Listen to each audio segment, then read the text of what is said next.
Hey everybody, how you doing? I'm Pat, the racing VTuber and an artist. Today we're going to be working a little bit more on page 3 of the comic. So, where did I... Oh, here it is.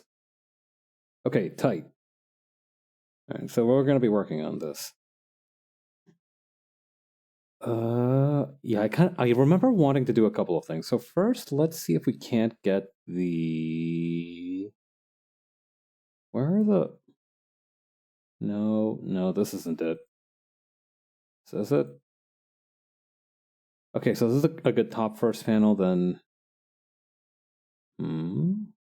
Oh, right. Okay. Yeah, I remember now. This page is a little strange because whatchamacall, the struggling here. The sketch of layer of it, boom, right, that's the word, is broken up into different parts, as you can see here.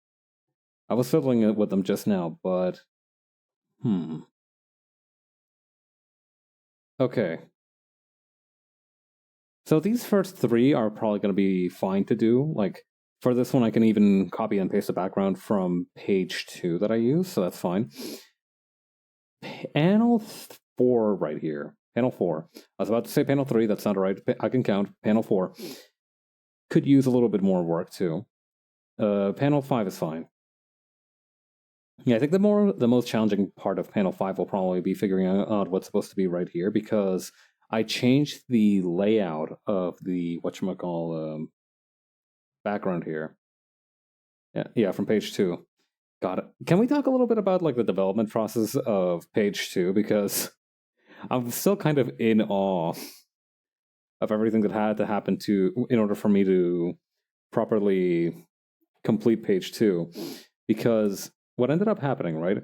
I started up page 2 and I realized very quickly I didn't understand how to draw this gun, so I made the model for the gun. I realized that I didn't like how the current background looked for the first panel, so I had to redo that. And then there was that whole thing with the colors and the sedimentary rock. And all, it's kind of a miracle that it didn't take me more time, even considering that I worked on it off stream. Where in the hell? Oh, here we go. Okay. So I was thinking that in order to kind of exaggerate this perspective, right? Let me not touch anything. Let me copy and paste this, actually. You know what? Let me copy and paste the layer that this is on. Duplicate. Here we go. Now we can mess around with it properly. All right, so I'm going to introduce a little bit of... Yeah, CSP's whatchamacall... I need to stop saying that. I've been saying... I said it like 3 times in the span of 2 minutes. But CSP has this perspective function, which I think will be very useful for this panel in particular. Okay.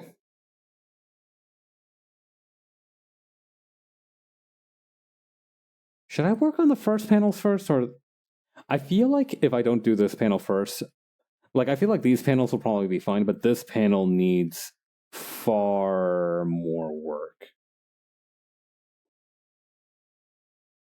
Okay, in the meantime, let's duplicate this folder here.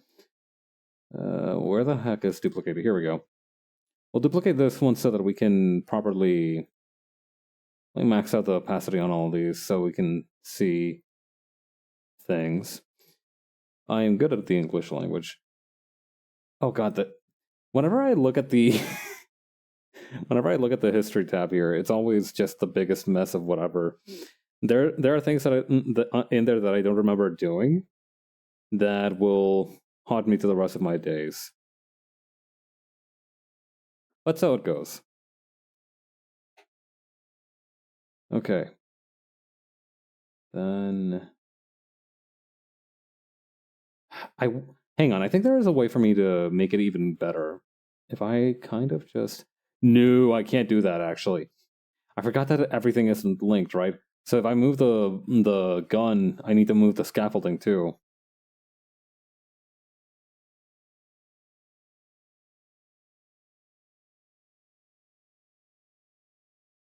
Wait, maybe like this? No, that looks also strange.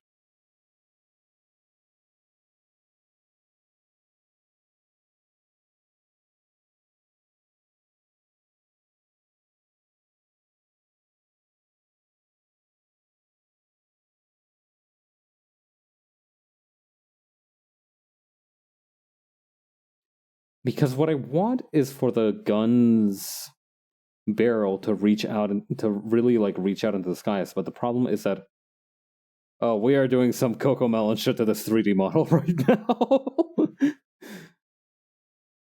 Okay. Oh, actually, it would be kind of an interesting idea to play with the perspective by having them be on the scaffold in here. But I feel like them being off the scaffold. Hold on, let me see how this looks like without the.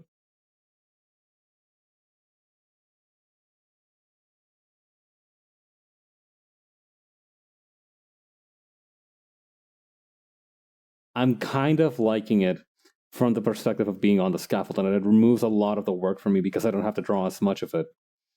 I am. Oh. The problem is that if I. Okay, I'm gonna need to see. Let me open up page 2 real quick.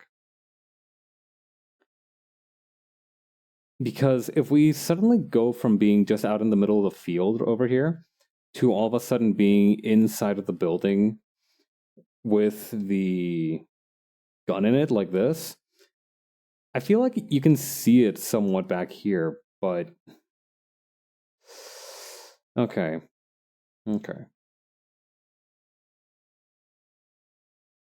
I'm doing another comic making stream later this week. I might be able to reach out to Raph and ask him about this and then decide that.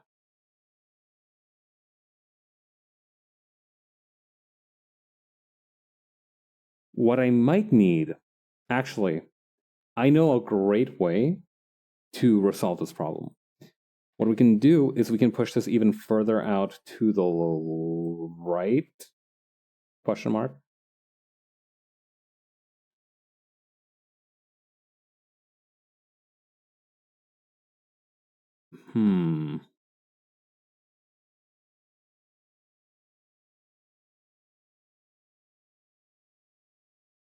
Let me see what the original sketch looked like too.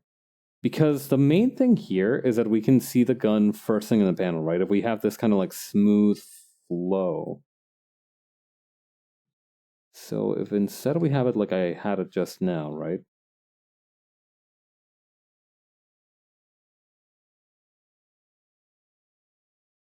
Yeah. I went to a comic convention recently, right? Where I heard one of the speakers talk about like the way that they do their pages. And they said that the best pages, that the best art that he's ever done, is one where he can very smoothly kind of just do like a sweeping S pattern like this across the entire page. So I guess it'd be kind of like this, right? If we were trying to get that pattern done.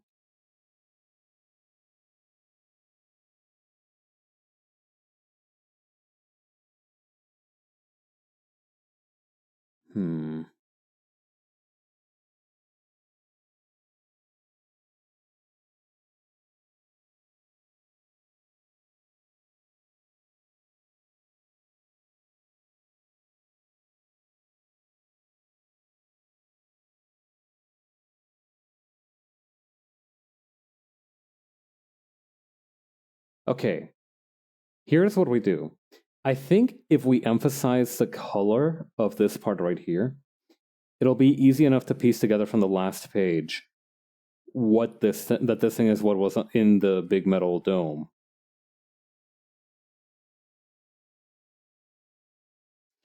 We'll also need to color in the parts here and also emphasize the parts of the hill here to show where this is. We'll need to, in order to orient the reader, we'll have to, I think the best thing to do would probably be have these red crates in the frame and have the rust pattern from back here available. Because I'm not gonna lie, this panel composition would really fuck. Pardon my crass language, but it would fuck like hell. Okay. We ball.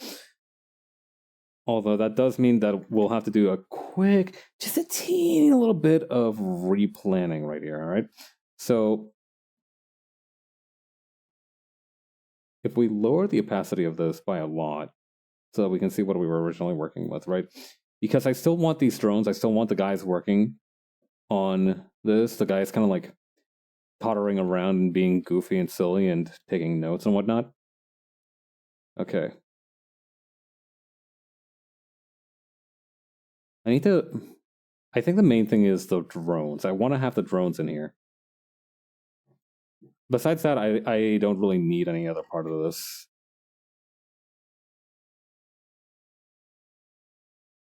I base these little guys off of the whatchamacallit, iBots from... I keep erasing parts of the other panel. I base these little guys off of the iBots from Fallout. I've always found those guys to be super cute. I felt bad for killing so many of their ilk and brethren in Fallout 1.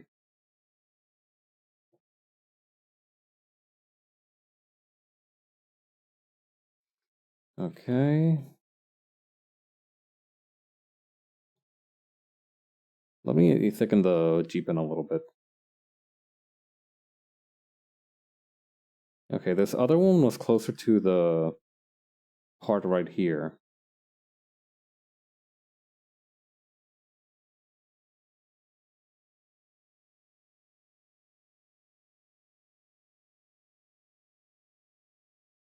I kind of want these little rocket dudes to almost resemble shrimp. I feel like it'd look really cool if... Hang on.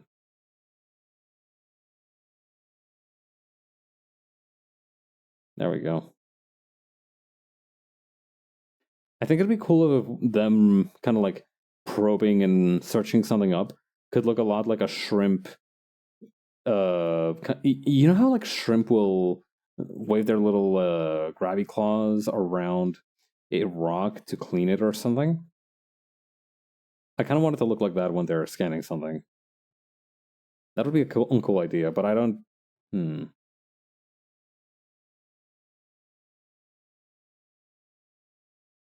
Let me see if I can find a video of the shrimps doing that. Shrimp cleaning.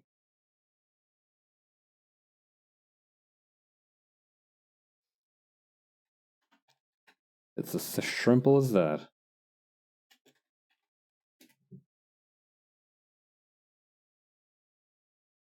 Okay, so I look up shrimp cleaning, and the first part of it is like a guide to cutting and...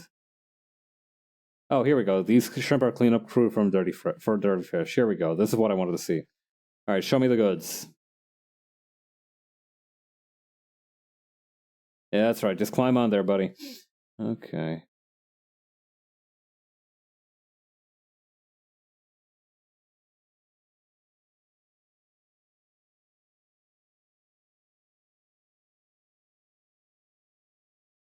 Okay, so bad news. When the shrimp does that, it's just like waving its little pincers around in the general direction, which is more or less what...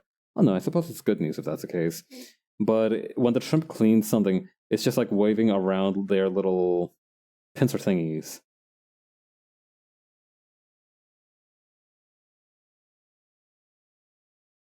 To kind of pick off whatever's there.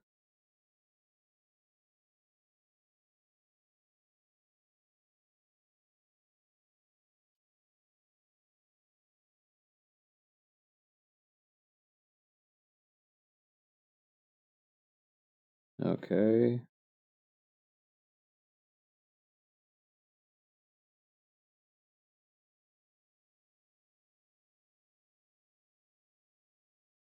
Okay, and then they have a little peeper thing back here.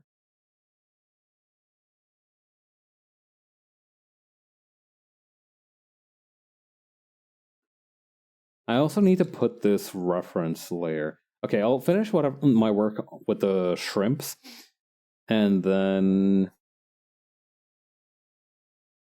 the shrimps also referring to the ordinary dudes. I kind of want to have some of these dudes doing silly stuff again, but like, hang on.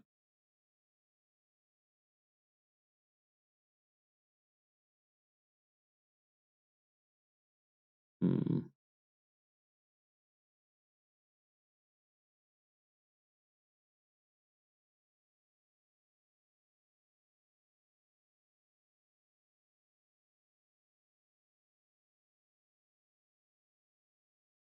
Okay, then bringing this back. Okay.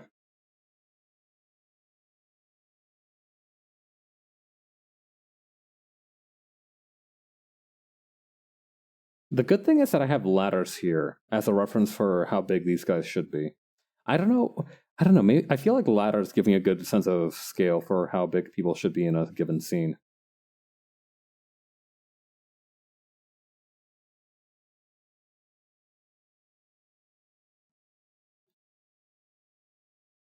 This guy, on the other hand, needs to be smaller if that's the case.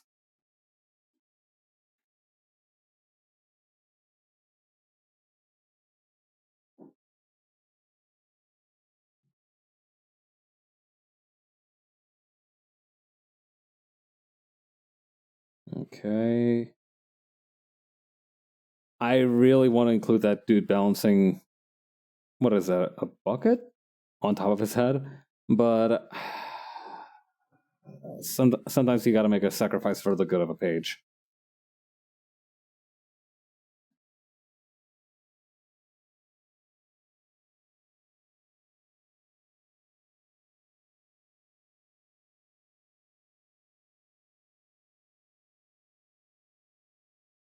Okay.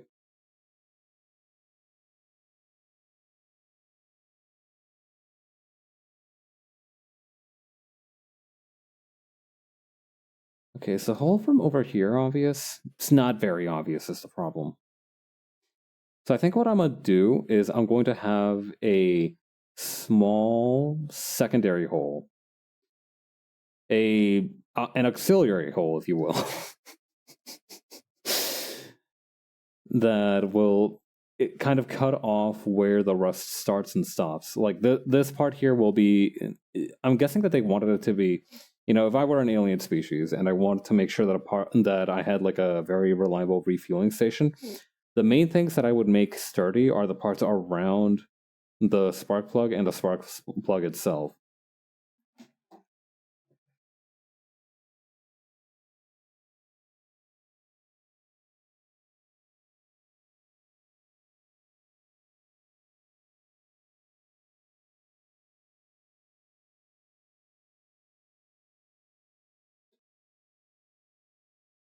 Okay.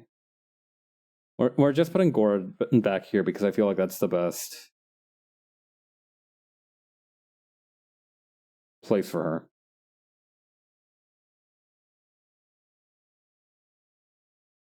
Besides, climbing ladders is cute. I don't know how else to put it. You're making so much effort to be taller in a different place. Like that's kind of cute, no matter how you do it. The ladder climbing feat from Half-Life 1 is Moe.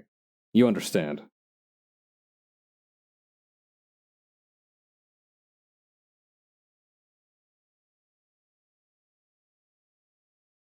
Okay.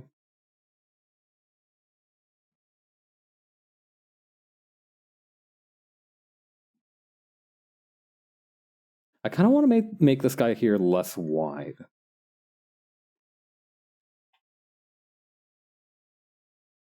Shorter too, but mainly less wide.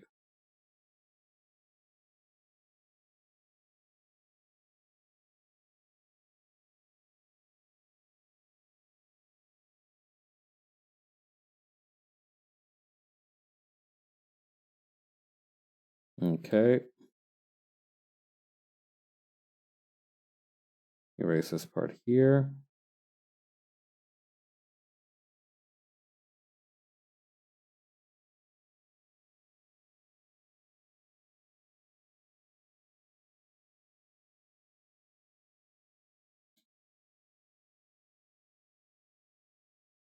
What's this? Looks like I forgot to erase a little bit of it.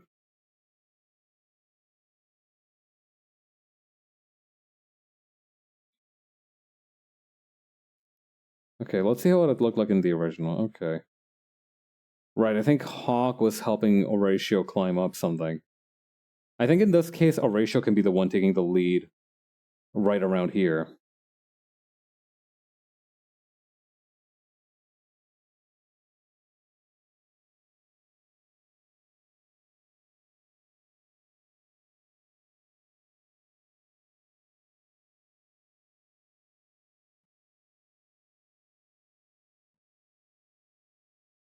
Okay, I need to simplify Hawk's shape before I get too fancy schmancy with the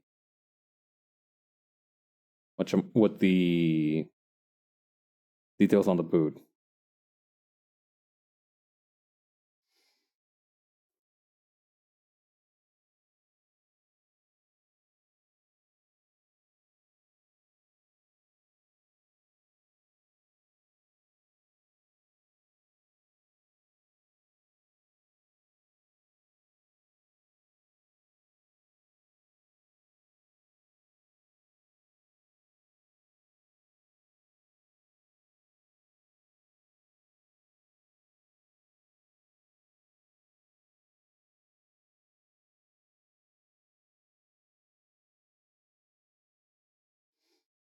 It's kind of like the... I feel like I need to make an expression that's more kind of like... that's more amazed.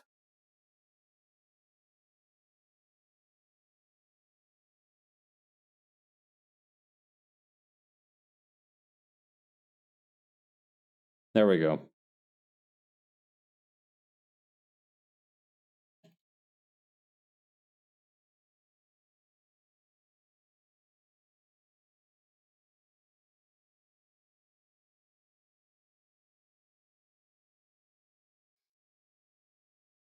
Okay, I will not... I'm doing my self-affirmations. I will not forget to do the hip holster.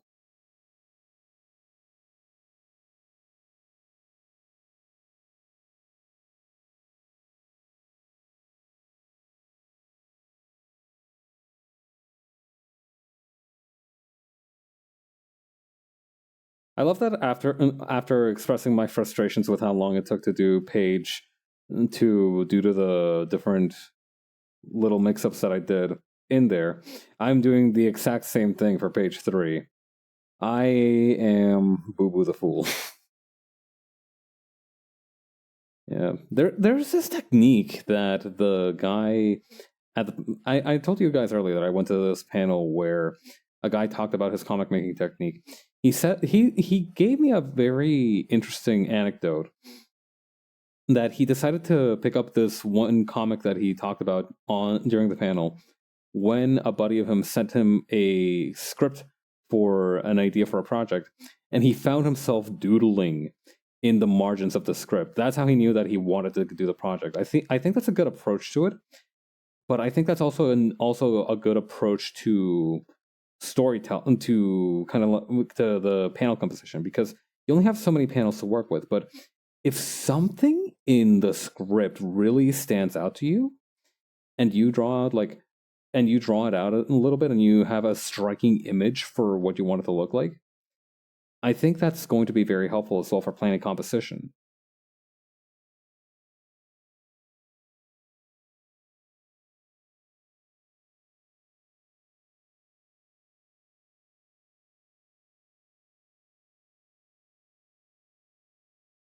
I need to make Hawk's torso smaller. Longer and smaller. Lengthening it.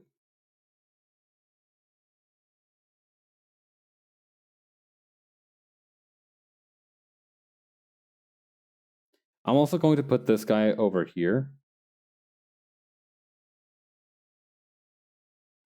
Gonna migrate his ass to the next floor, because otherwise he will be completely obscured by Hawk's jacket.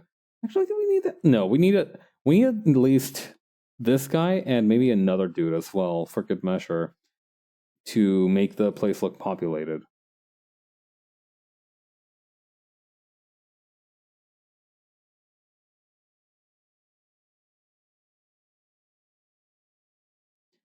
And actually, maybe as well, have one of those spools of copper back here.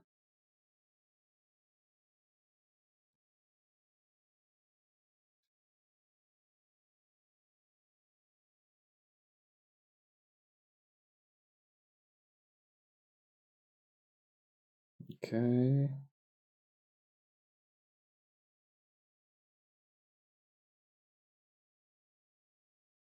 But yeah, that's the kind of excitement, and he discussed that there. Okay, so the guy leading the panel did some really interesting discussions. He also discussed the different methods of storyboarding. There was the DC method, which is also the one that the author for this one is using, which is almost like a movie script. You have a panel by panel breakdown of the words and actions being done by the characters, which is highly functional, right? You know, the place where Raph got the reference for this from, it's this website run by this dude called Jim Subs, and yeah, his advice is to do a pitch that way. But apparently, there's also, and it's also apparently the way that it's done in DC Comics. But apparently, in Marvel Comics, they have a slightly different method wherein they, instead of panel by panel, they break it down more page by page. So each paragraph in the pitch is a singular page, which is maybe has influences on the specific quality of the art and text, respectively, right? I don't know. I think it all falls down into. I want to say that, like with the Marvel method, the artist definitely gets more freedom, so it can get a little bit more creative. But at the same time, I have to recognize that there are people who probably work better with the DC style than the Marvel style. For me, I would have been a little bit. I think a hybrid of both would be good. If there's a specific line of dialogue or text that should be emphasized, because the problem with the Marvel comics is at first you get just like the very bones of the plot, right? And then you draw the thumbnails for it, and then the writer's like, oh, okay, so this is how you decide to lay it out. I like it. Okay, I'm going to make dialogue around this text now, or around this layout now to match the drawings. And I feel like that's also not the best. I feel like the one that I would be most comfortable with is if they had specific, if the writer has specific ideas for what they want in a certain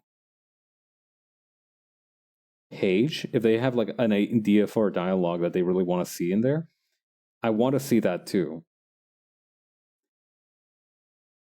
Conversely, if it's just a page where it's like, this is not going to be that important, but it needs to be there to, we don't have any ideas in particular for this one, so just do what you can.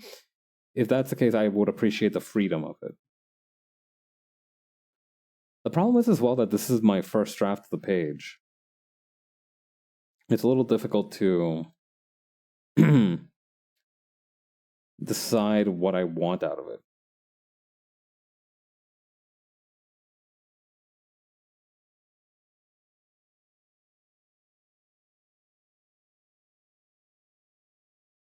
Okay, there we go.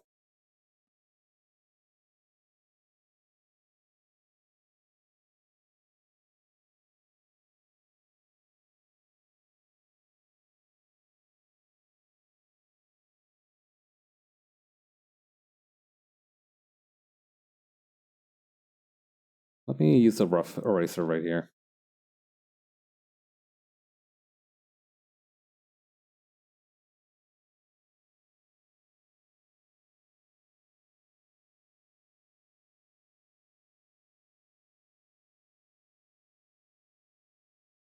Need to shrink that hand a little. It's a bit big right now. Yeah. Do you guys know David Copperfield, the magician? So There's no way to ease into this. David Copperfield is planning to disappear the moon. He didn't tell me that himself. It's been on the news apparently. Apparently, in February 2024, David of 2024 being next year, February of 2024, David Copperfield is planning to do a trick where he's going to make the moon disappear. Now, normally, I would tell whoever would claim that they can make the moon disappear to go pound sand. But this is the same dude who made the Statue of Liberty disappear for like a full minute. So I'm inclined to give this guy a little bit more credit. More, I'm willing to assert that he can or cannot do it, because apparently he's been planning this thing for 30 years. This thing is like the Ocean's 11 heist to him.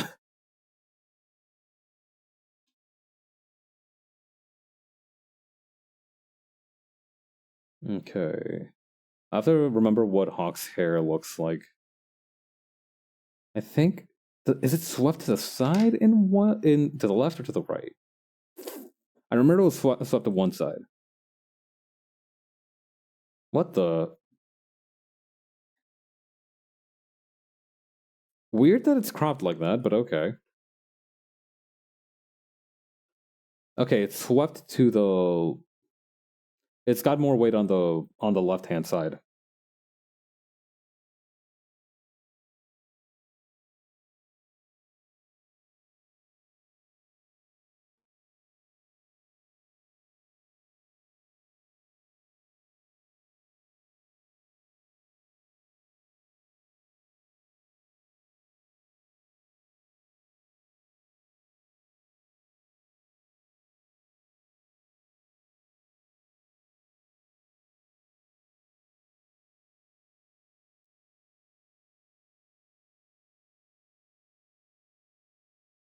Okay, since her mouth is not going to be as big, I need to move most of this around.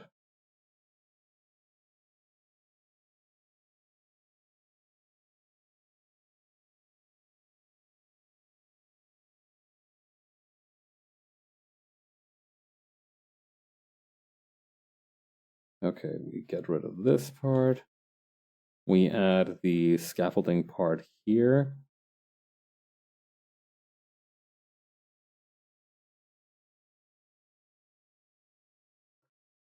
Yeah, most of this is just going to be taking care of the scaffolding, albeit much less than previously because of the fact that it's zoomed in now. See, this I like. I like having the opportunity to go back and redo some of the panels so I can avoid. Hold on. Oh, that's how it goes. Huh? Wait, no, hang on. In any case, there wouldn't be a triangle here because, you need to pass through.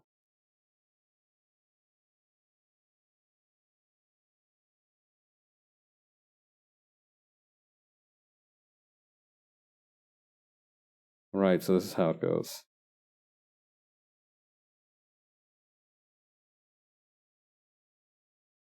Then over here.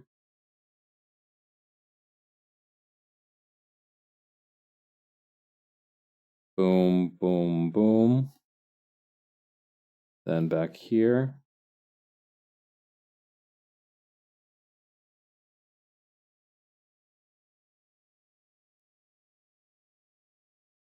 And then we have another thing right here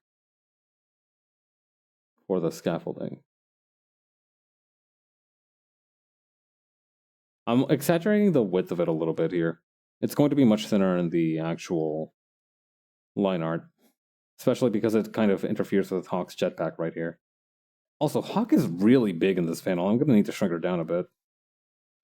Look at that. She's dwarfing poor Gora. That's like a ratio size.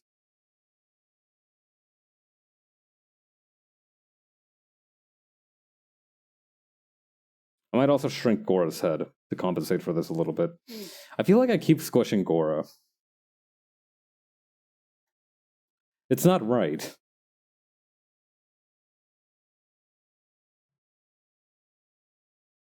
Okay.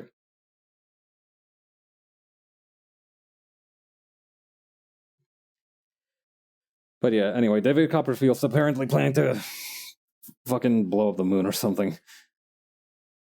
I'm feeling very threatened, and he's apparently been doing this like I said, he's been playing this for like 30 years, and he's been like making comments on the preparations. Like he said, like they're going very well. Like I've been testing them the past few months, and people have reported seeing strange things in the sky at night, are all around the country.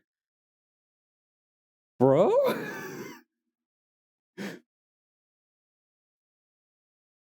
man, I'm not a huge fan of magic, right? I'm not a big magic buff.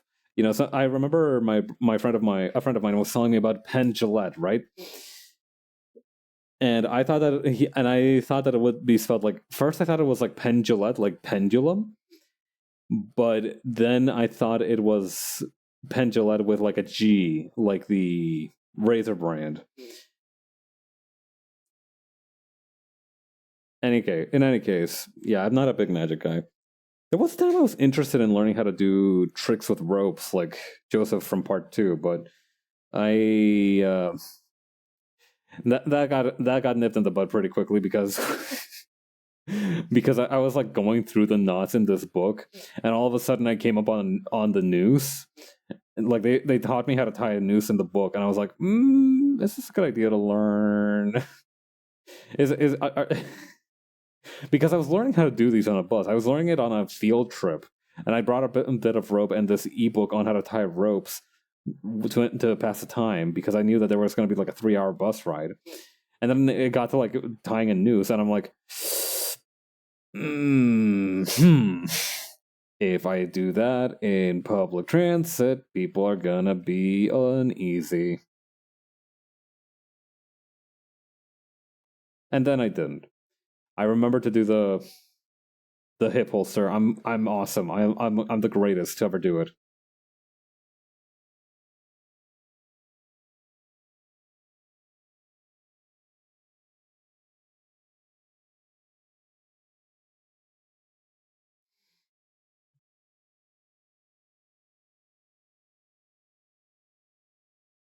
Okay. I'm not even gonna bother trying to draw the draft of the gun because it's perfect as it is. But I will say that I want to kind of like obscure it within the clouds back over here. Like the idea that it's so big that it's like piercing into the sky. I also wanted to add the 2 crates, the 2 shipping containers over here. Okay, so this would be around.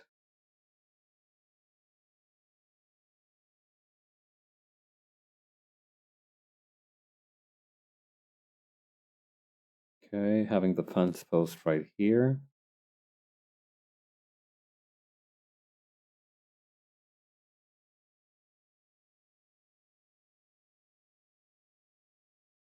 The 2 shipping containers right around here.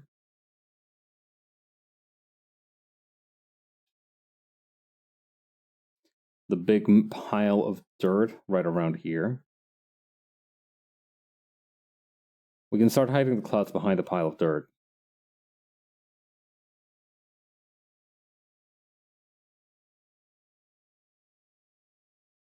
And then we can have a ratio right around here. Let's use the rough eraser.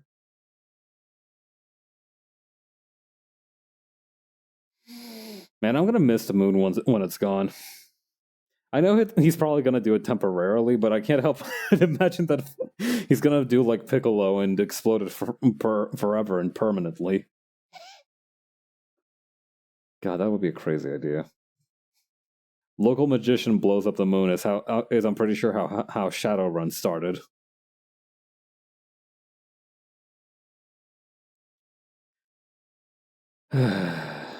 Please God, let the moon still be there in March.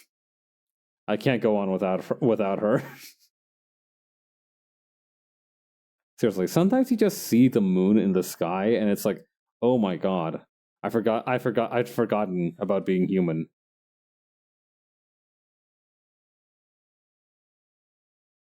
Okay, then here we go.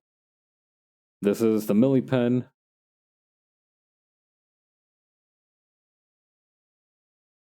Horatio holds the cane in his left hand.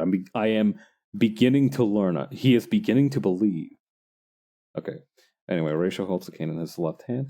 I'm still so charmed by how cute he looks in this one. Like, this is adorable.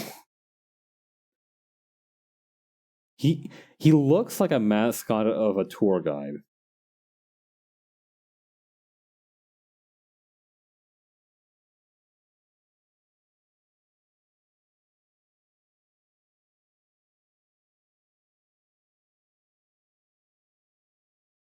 Okay.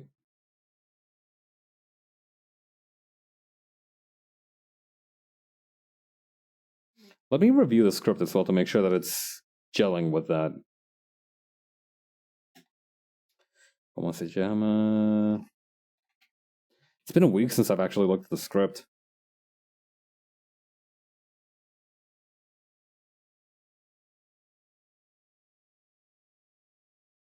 Okay.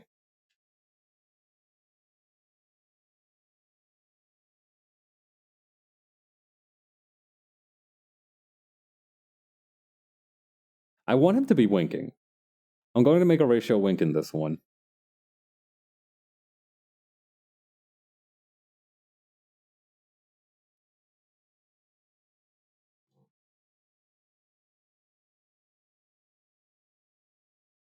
Okay, then over here.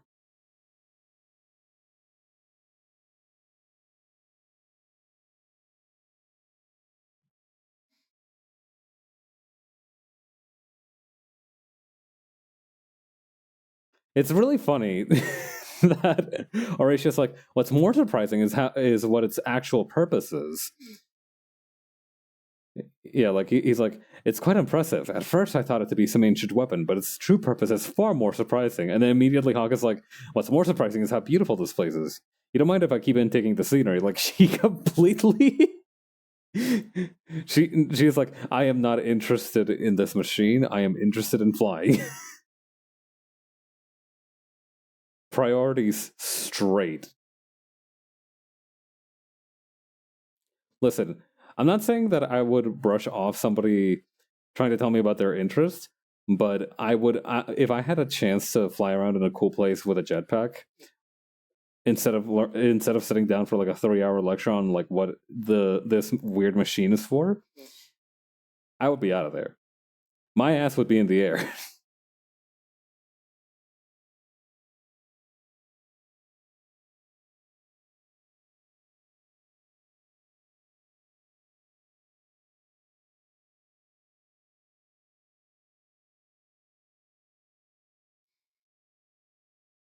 Okay.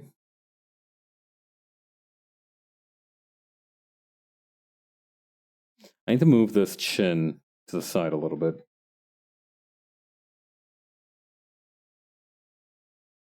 Actually, hang on.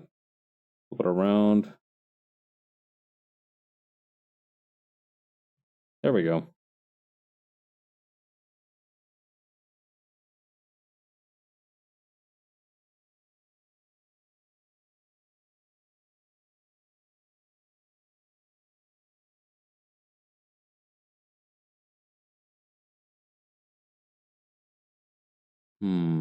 Should I make his head a little smaller? I think I should. I didn't draw his horn either.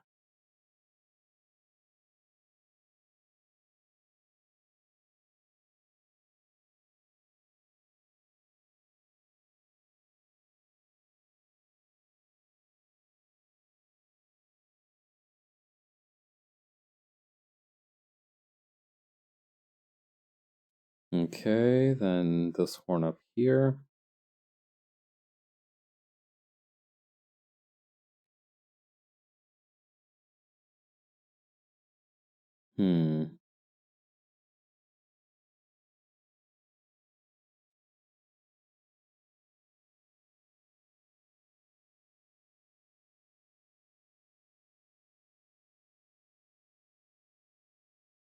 This is such a cute thing to do, though. Like, you're telling this friend about your super secret government government black site archaeological dig, and you're like, you want to know what it's actually about? This machine here, like this is the This is like the kind of body language and behavior you would expect of somebody telling you where a good spot to hide from the cameras in the office is in order to take like a 5-hour break, rather than what is potentially a treasonous secret.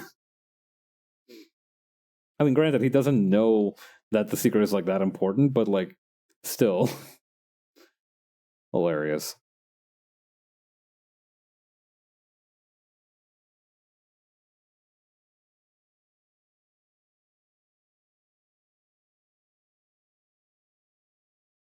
Okay, there we go. I did give him pockets on these pants, right? Yeah, yes, I did.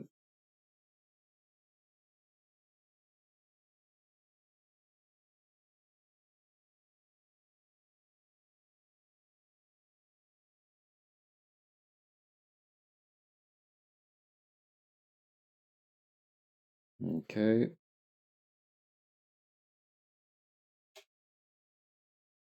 I think his other leg would be in, a little bit man spreading here.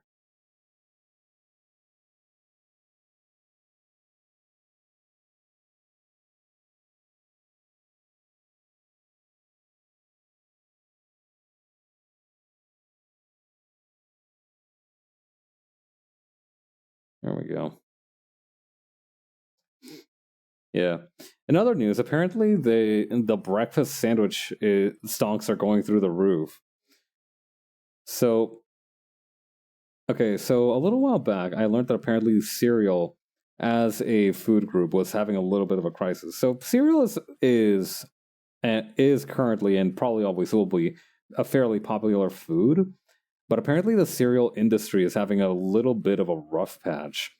Apparently sales are down. Are in 2020, obviously they had a big resurgence because people were, you know, in the middle of something, but apparently the sales spiked then, but then in 2021 they fell to 8.7%.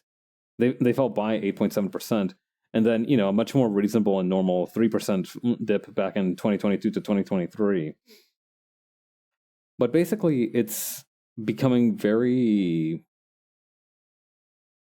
less common to eat breakfast cereal and breakfast in general. Apparently, only 35% of Americans eat breakfast, which is unthinkable to me. If I don't eat a proper breakfast, I become your worst nemesis on earth. There are obviously going to be people in your life and in the world who seem to be heaven sent and mandated by God to be your personal jerk. But when I'm skipping meals, when I'm not eating breakfast, I become everyone's jerk. This is not a brag, it is an admission of guilt. But yeah, apparently only 35% of Americans. I mean, that is Americans, right? It's probably different for other countries, but 35% of Americans only eat breakfast. Only 35% of Americans eat breakfast, not 35% only eat breakfast. I feel like the world would be a much happier place if 35% of people only ate breakfast foods.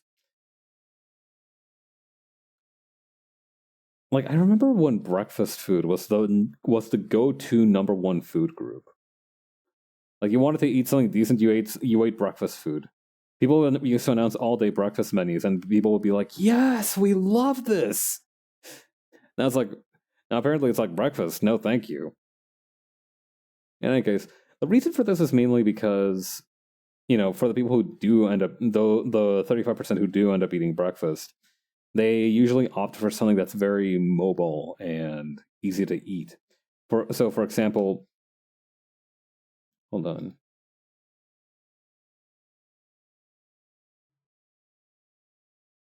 Okay, there we go. But yeah, they opt for something that's easy to eat on the go. So, for example, smoothies, uh, protein bars, those soil replacement drinks. It's stuff like that they usually eat. However, because of this, the one biggest competitor in all of this is actually the breakfast sandwich, because it is also very portable, very easy to take on the go. Hang on. Bap, bap, bap.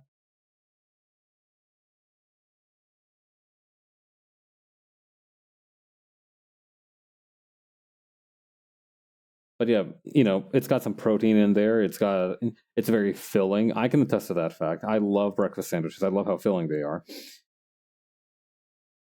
And they're again, you can actually get pretty wild with breakfast sandwich fillings. I remember reading about this one thing that's being served by those heathens at Panera, who usually champion causes for good. But these guys apparently made a breakfast sandwich using a cinnamon toast crunch bagel. This sandwich had a fried egg, ordinary ham, cheese, and it was served on a bagel that was a tie-in with cinnamon toast crunch. And the issue with this bagel, besides the fact that trying to pair it with, listen, I love being kind of a hater about foods, but the fact of the matter is, most weird food combos aren't actually that weird. People are like, pineapple on burgers and pizza? Are you insane? But in reality, the sweetness pairs very well with it. My parents used to make me this dish, ropa vieja, which is stir-fried meats, vegetables, and raisins. And it's good. It tastes good, but it's not my favorite, but it's not by any stretch of the imagination bad, right? So I can see where they're coming from, but apparently the reason that the bagel is bad isn't because of the actual taste, but it's because it's been over seasoned. The people who made the cinnamon toast crunch bagel apparently put way too much cinnamon on it. They kind of overdid it with the cinnamon. So apparently you can't even taste the rest of the ingredients. It's just a face full of cinnamon in there. Which is the dumbest possible way they could have fumbled this.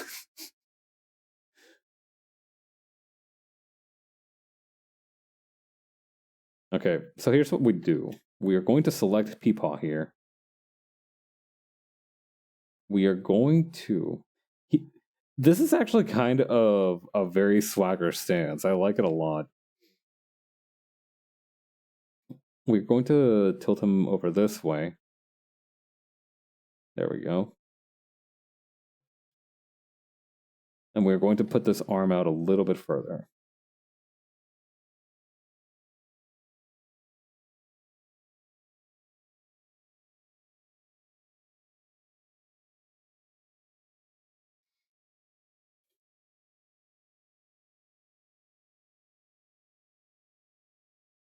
I need to move the cravat, not bolo, this thing over to the side a little bit, the kerchief. Thank you, brain.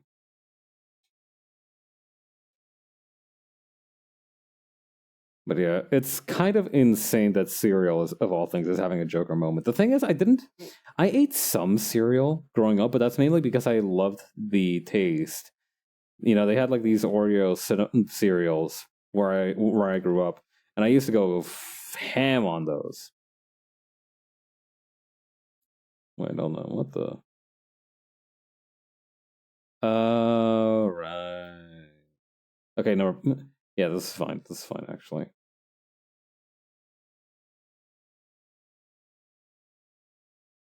Okay. Should we start with this panel? I kind of want to. No, actually, we can let it rest. We can let it rest. All right, we go back to the proper panel one. I want to have at least one thing done in here before the end of the day. Come to think of it, couldn't I just do coloring and line art in the same thing all at once now? It shouldn't be impossible, right?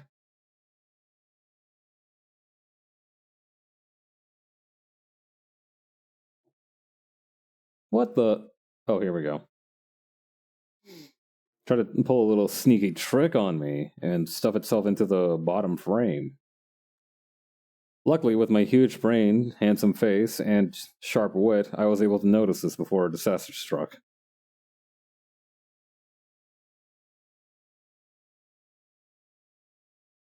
Right, the panel. Okay, let's see here. It bugged me a little bit that Hawk wasn't perfectly in frame. Hang on. Fuck you mean there's no object to transform? Go! There we go.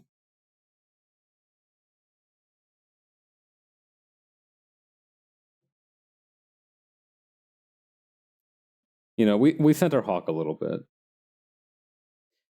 And see, this is what I mean by the fact that good line art saves my skin. It's good sketch layers to save my skin, because do you see how little work I actually have to do bringing stuff out here now?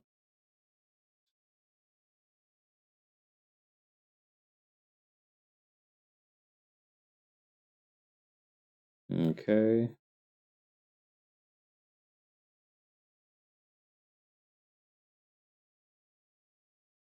Buh, buh, buh, buh.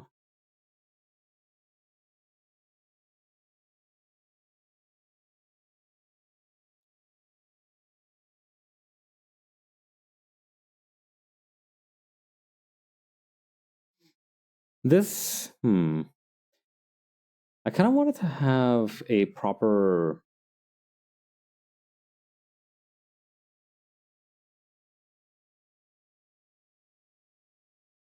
Hmm.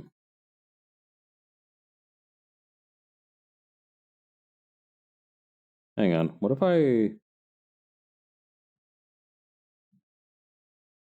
Okay, a couple little divots here for the schnoz.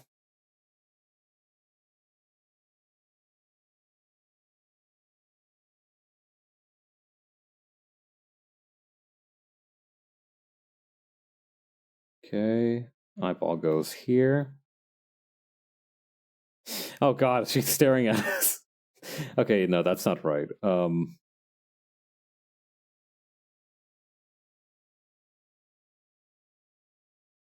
Maybe if I lowered this part.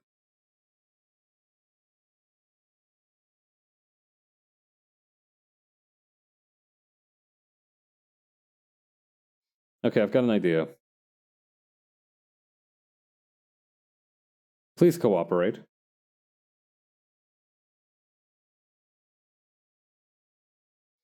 Okay, then we move this here. Perfect, there we go. Now it's more balanced.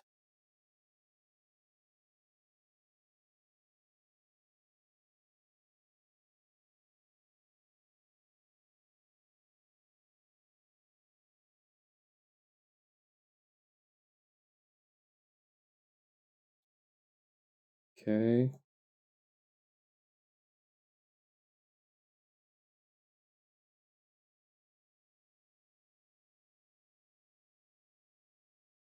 Perfect.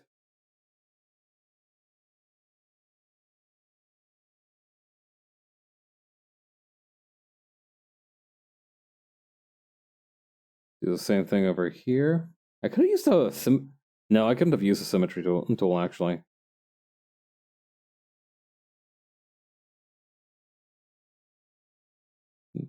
Okay. Very good.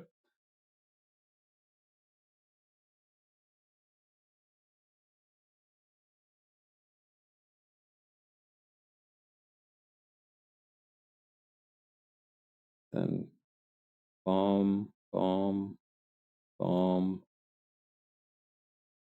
bomb.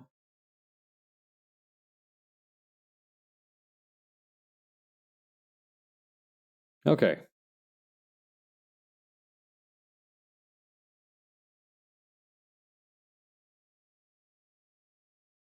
We can expand this upward.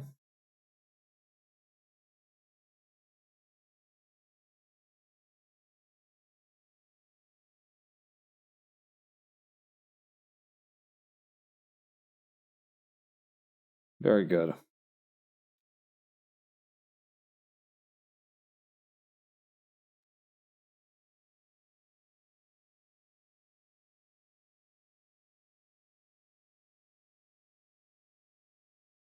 Did I make the lines too thick? I think I might have made the lines a little too thick. Let's switch this down to 7 line width, and then, yeah, do the same thing for this part here. There we go. That's a little bit more manageable in terms of line thickness.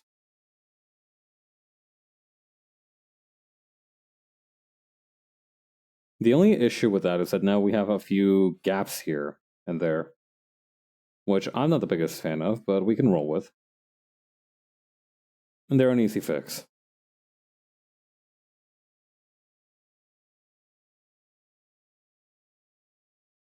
Okay, there we go.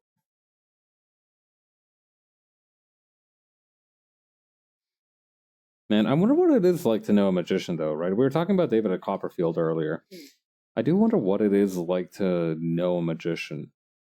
Do you think they use you for guinea pigs without you? Well, no. My magician's whole thing is that they do something cool after after you agree to help them with it, right? Like, there was this one dude. I remember him specifically because he got parodied on this one YouTube video. David Blaine, something or other Blaine. Yeah, it might have been David. No, David Blaine himself might have been a parody of David Copperfield. Hang on, David Blaine. No, okay, it is David Blaine. Hang on. David Blaine. Personal. Yeah, no, okay.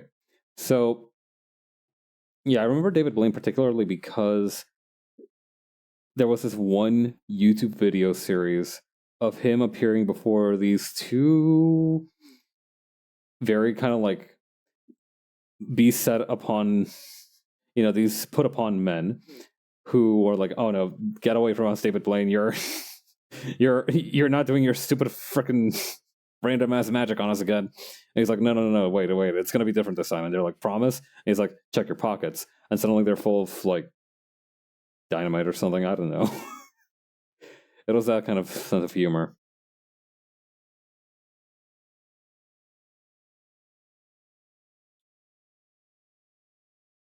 Like I remember in one time he flooded them with Cheez-Its or something. It was a pretty funny series. At least the first episode really tickled me. Let's see. Do I have to worry about the leg holster in this panel? I do not. Marvelous. That leg holster is going to be my arch nemesis throughout this entire thing. It's not even the most difficult thing to draw. It's just that I keep forgetting to draw, and it's starting to become a little bit of a psychological hot button for me. I feel like whereas most people will have dreams of like not wearing, of being late to school or forgetting to wear their pants to class when in their 30s and 40s, I'll be having nightmares about the stupid thigh holster.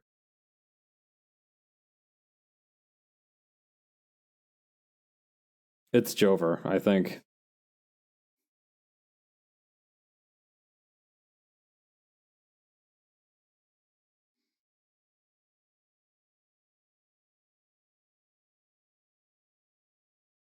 In any case, so I imagine it would be kind of interesting if you knew a magician in real life, and they were like, "Hey, man, so I have to test out some new material. Do you mind helping me out with it from time to time?" And you'd be like, "Sure." But it's like this surprise ambush predator shit where they don't tell you in advance when they're going to be testing out a new trick. So you're like getting a soda from the fridge or whatever, and then all of a sudden like you open the fridge and it's full of bees. You close the door, you open it again, and it's back to being normal. And then you're like, hey, magician neighbor of mine, did you do some shit to my fridge? And he just kind of like winks subtly and conspiratorially to signify that maybe he did, maybe he didn't. I imagine the first couple times it'd be like incredible and cool to see it in real and kind of unprompted like that. But I feel like after a while,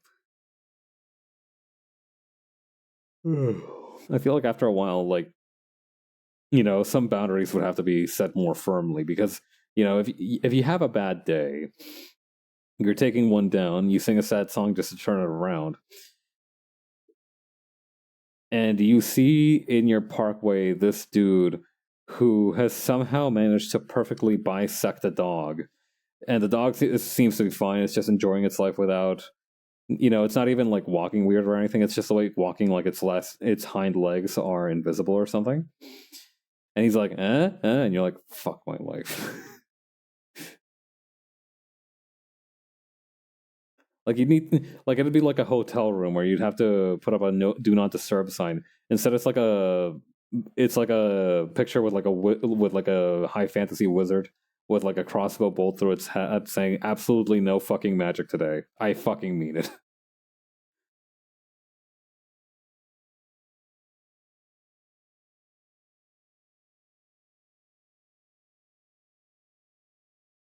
Is that hand big enough?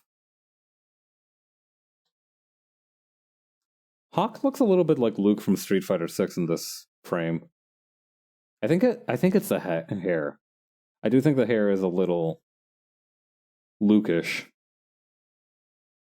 However, I do also want to lower everything else. Like I feel like her head is just way too vertical in this panel. I don't know. Maybe it's my old bias coming back, and I'm just trying to draw it star again. Goodness.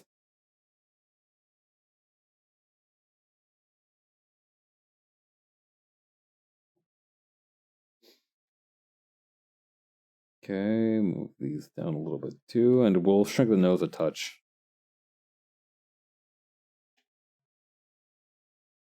Just a sneaky little bit. Nobody will need to know.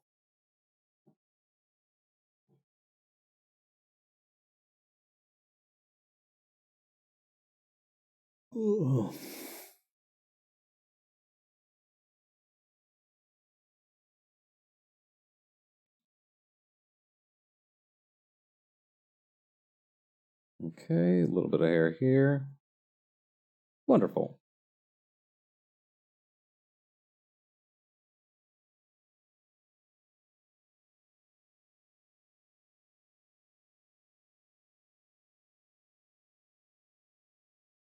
Okay, maybe we can touch this around like this. Yeah, there we go. We can do the same to this knuckle here.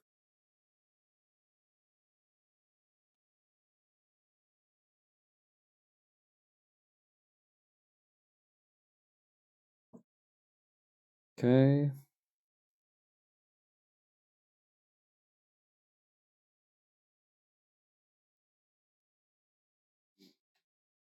We can lower this hair too. Okay, connect vector lines, simplify. Raise this part here.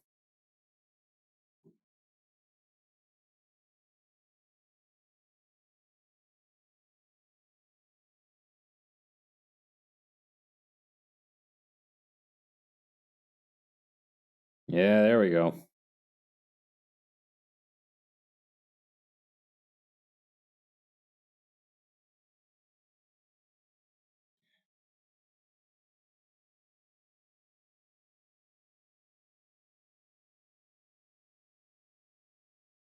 Okay, where's the other ear? It'll be around here.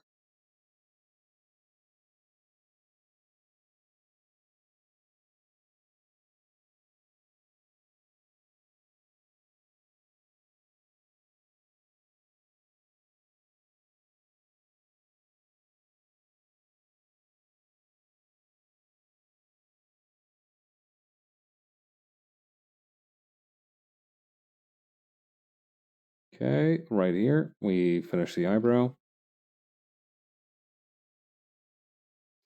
I think that's the other thing as well, is that I didn't let myself work on other panels while I was doing that panel in the last page. I think that might have been a big contributor to it burning me out a little bit. Because I didn't get to do this. This is just drawing a person, which is what I, quite frankly, and not to kind of box myself into any one particular style, excel at. It is a specialty of mine, these kinds of character drawings. I think that's probably what frustrated me. Nobody starts out good at anything, right? It's impossible to immediately pick unless you're like a monster among monsters at whatever you choose to do, or you're some kind of secret talented genius that has never before been discovered, which is very, very, very unlikely. People generally have a hard time picking up something new. So, and you fail a lot. You fail while you try to do something new, and what ends up happening is that you get frustrated by that failure and you want to quit. And if you're determined, if you have a reason to keep going, you'll tough it out.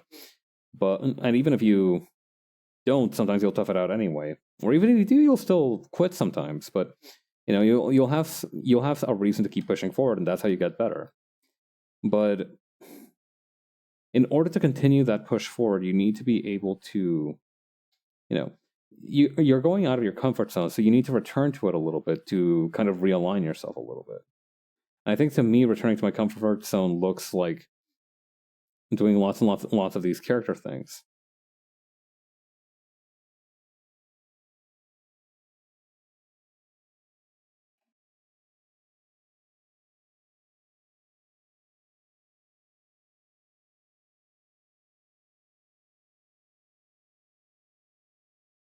God, I really did make Hawk into kind of a fuckboy here, huh?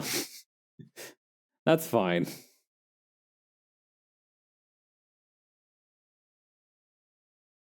I will try to make that grin a little less broad, though. Because now that I've shrunk the rest of the face, it just looks strange. It doesn't look quite right.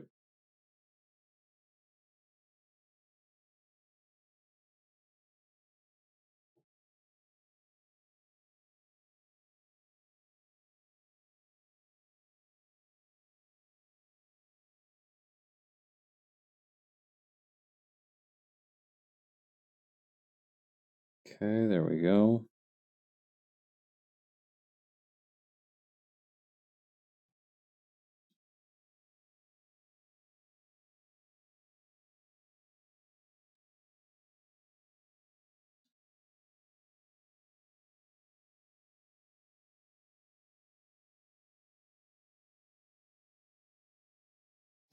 Let me sand down the corners on this chin, on this jawline.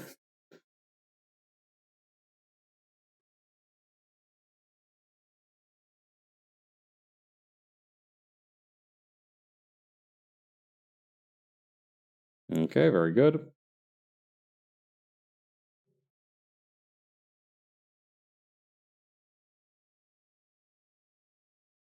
Should I switch where the hand is again?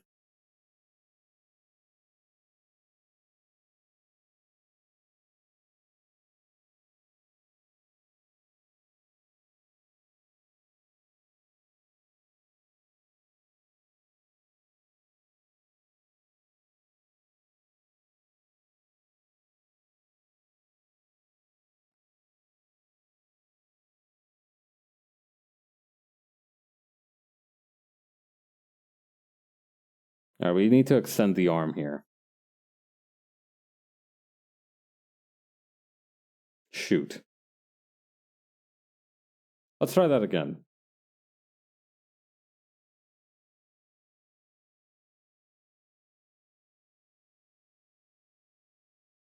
Okay, there we go.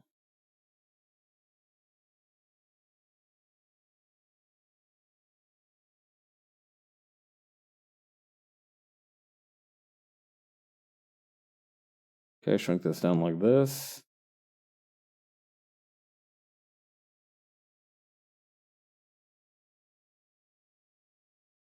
Okay. Okay.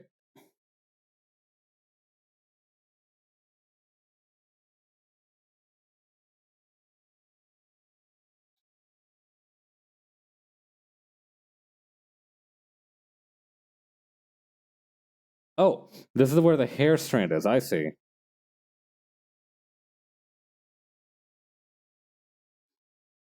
Took me a minute to figure out where I was.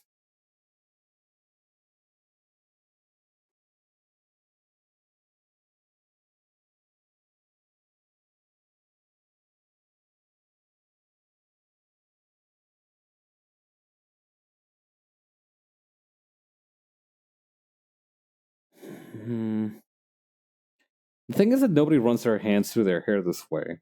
So I need to make it a little bit more realistic.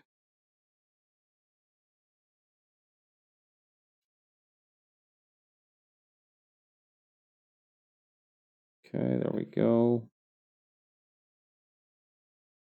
We move here, we move here.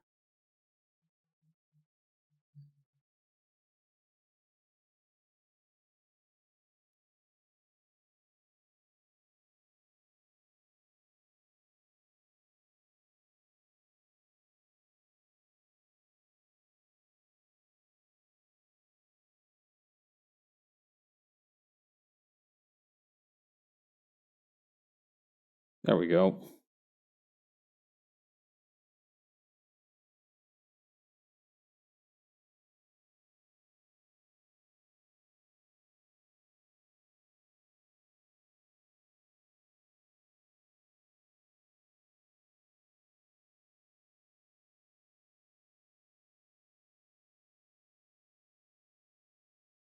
Does this work? I think it does.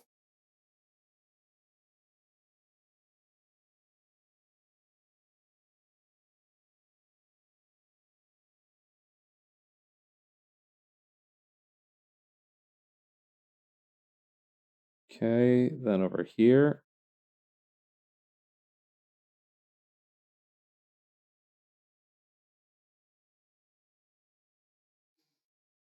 Then over here, we can have a few more of these. There we go.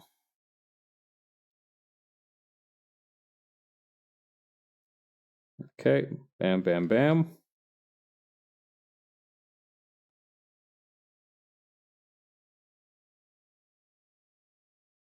What else has been going on? Oh, yeah. If you live in the US, from today until I believe Wednesday, apparently a few pharmacy chains are going to be having a strike. Yeah. You know, they're calling like in the U.S. right now. There's been a lot of strikes, right? There's been a lot of labor movements taking the main stage. They're calling the news called it hot labor summer, and apparently now that's extending well into fall. Yeah.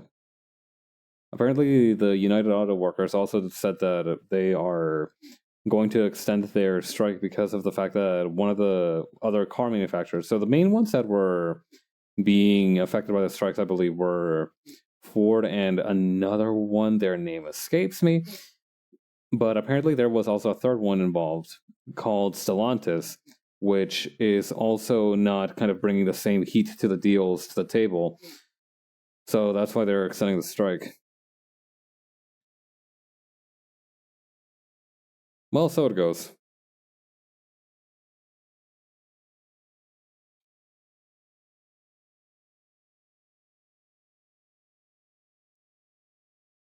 I wonder what that means for. I don't know. Like, it's hard to say what influences the price of cars because I feel like cars are definitely a thing that are bought and sold every bought, sod and bold. All right, third time's a charm. Bought and sold every day. So I don't think it'd be that. So they definitely would have a supply chain problem, but I also don't feel like car factories are working every day, right?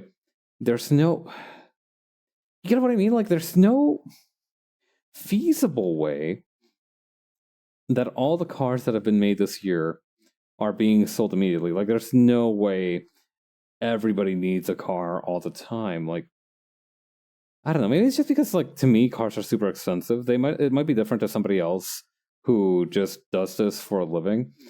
But moving cars or moving the number of cars, like with the amount of cars that you would have to produce in an auto plant and the amount of cars that are bought and sold every day, like it's hard for me to imagine that they don't have some stocks in reserve. And obviously they would have burned through those pretty quickly. You know, the auto work has been striking for a while now, but okay,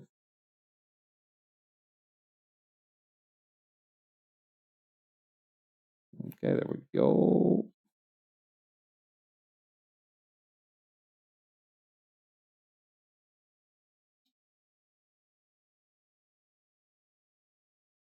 This one goes here. This one goes here. Okay, we'll have the glove hand here.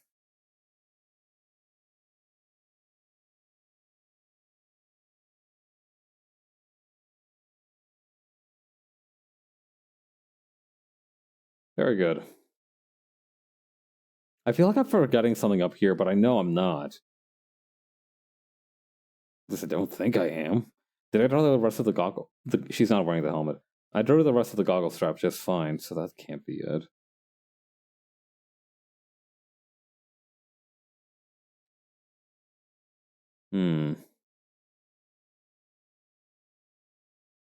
Well, if it's not noticeable, I don't need to worry about it just yet.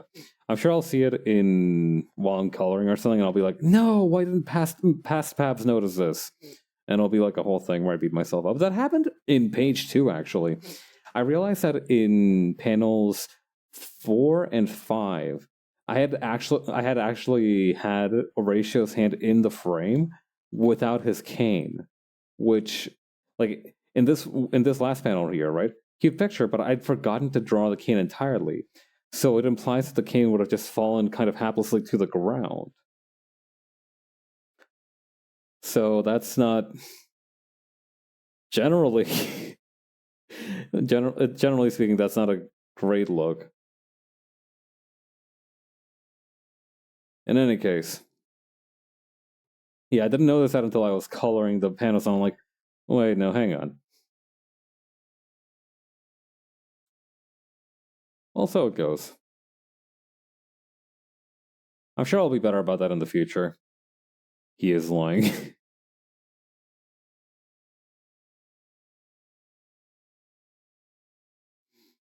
Okay.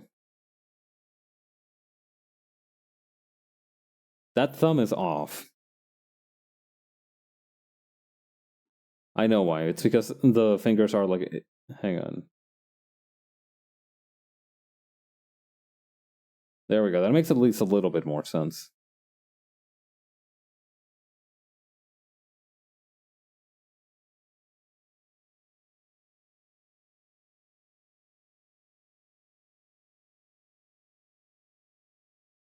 There we go.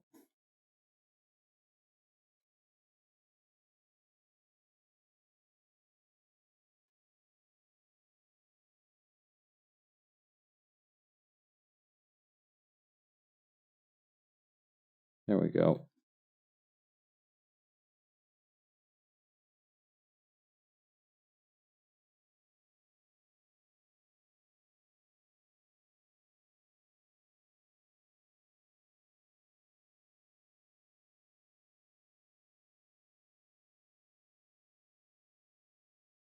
Okay, how's this look without the reference? Yeah, this will work.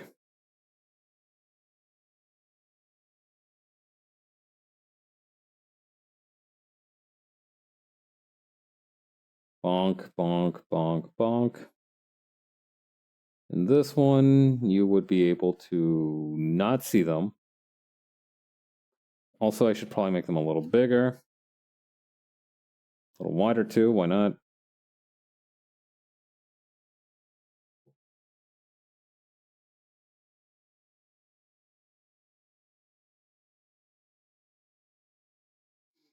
Okay, well, If nothing else, I should draw the background on a separate layer. Wait, no, I can just... Hang on, I've got an idea. Let's do this now while I'm at it. Is this one? I think it's this one. Okay. Yeah, here we go.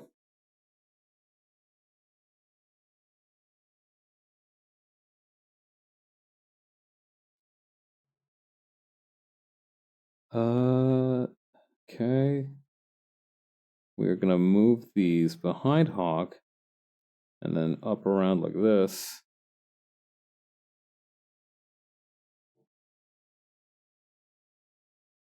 There we go.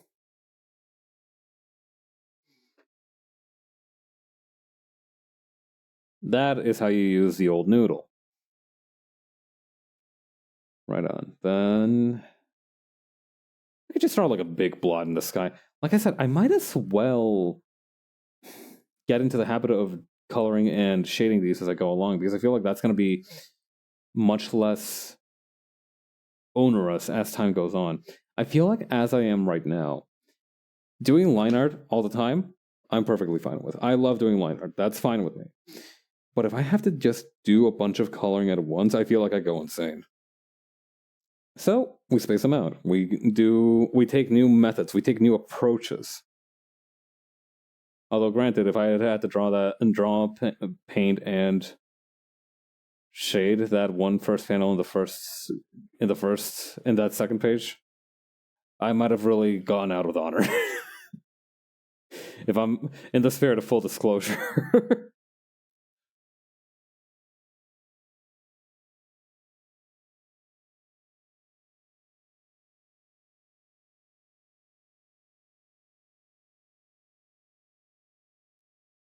Okay.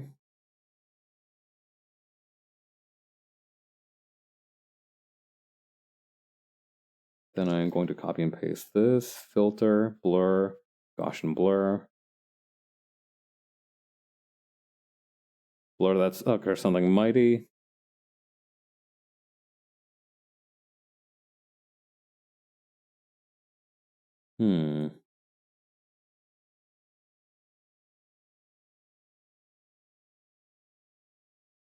Save this.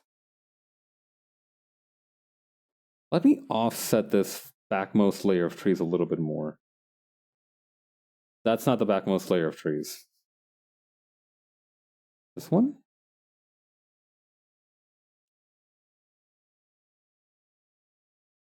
This one.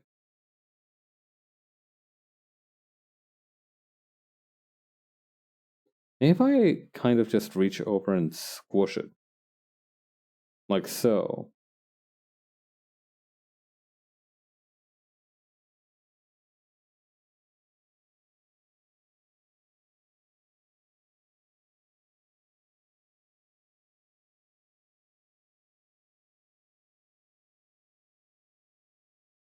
Perfect.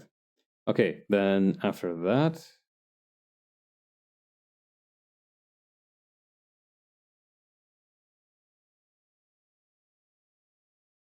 what should I do after that? Brain? I remember in the first issue, I had a panel of Emelian holding Hawk's underwear with the sun shining behind her. Right. That's kind of a fun way to bookend it. Okay, let's see. Radial ruler, special ruler, radial line. I think that's about the middle. Oh, I'm not a mathematician. Weeball. Let's try that again.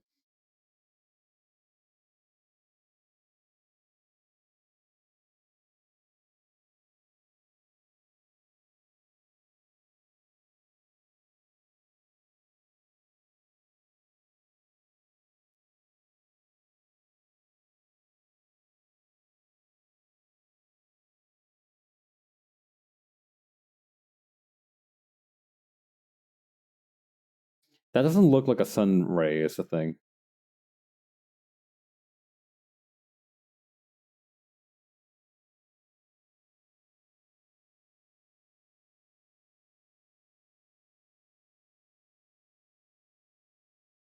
There we go. That looks much nicer. Maybe with less right here in the middle, though. There we go.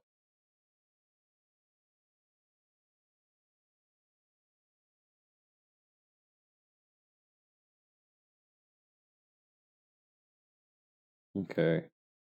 And a little bit more back here, too.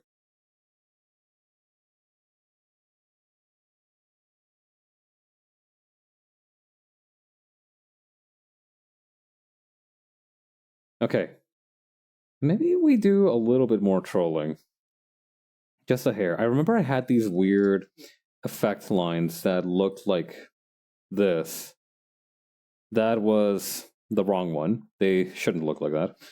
These ones. Also not the right ones. Hold on, these ones take two colors? What's up? There we go. No, that's a bit... Ooh! No, that's... Hey! ¿Qué pasó? What is that? It's not what I was looking for. Alright, let's try this one. Circular? Okay, circular should be good. Particle size, let's tone that down a little. Tone that back up a little.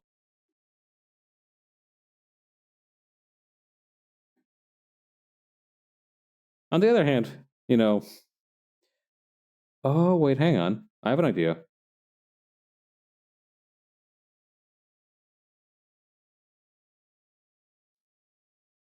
Alright, hear me out.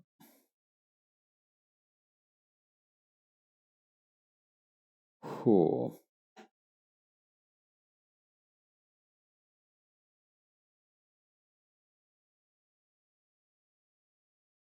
I'm trying to think here, right? How to best accomplish this. I have an idea. I'm going to try it. So the idea is that I will filter this with a Gaussian blur to achieve a very similar effect of what I had with the orb here. But instead of doing that, I'm going, instead of just doing that, I mean, export single layer, no, batch process, export multiple layers. Where's the binarization? Here we go. Never mind, that is utterly useless. We'll just leave it as is. However, okay, no, hang on, I'm having another big brain moment. Okay. This is how we do. We are going to use the marquee tool around here. Fill that. Make it more saturated and a little bit brighter.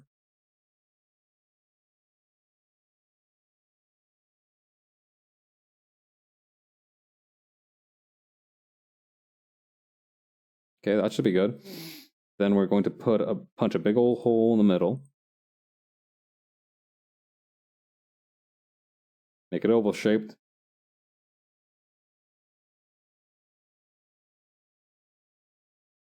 That's not exactly where I wanted it to be. Let's try that again.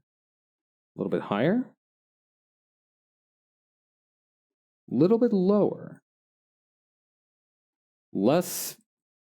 Okay, on what logic is this orb operating?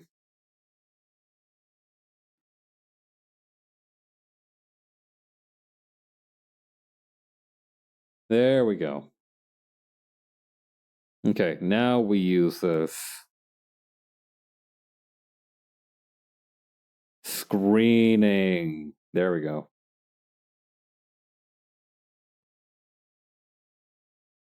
Okay, now we can get rid of this and also remove this part here. We are going to just color pick from this part here. We don't need the RSCO thing here. I am so good at drawing. You have to gas yourself up in situations like this.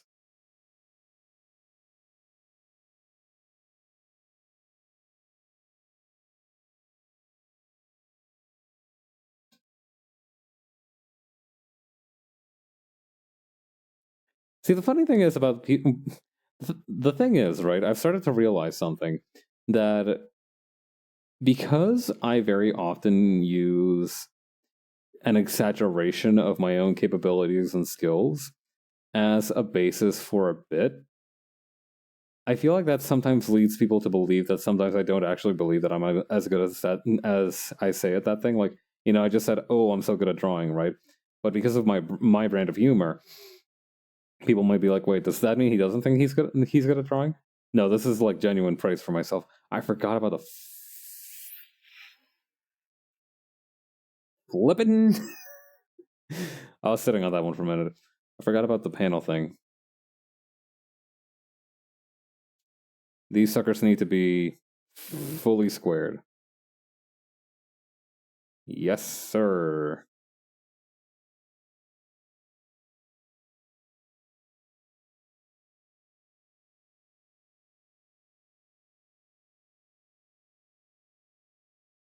There we go. Okay. Back to coloring.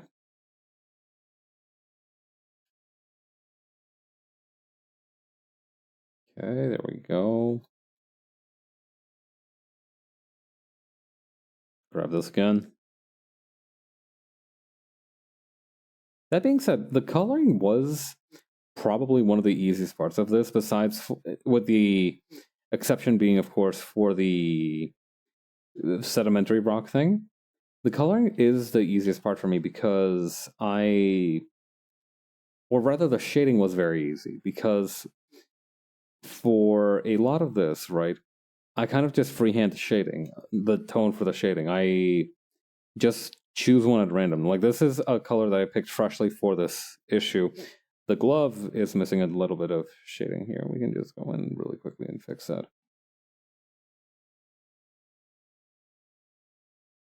Easy peasy. Okay, next we're going to grab this part here.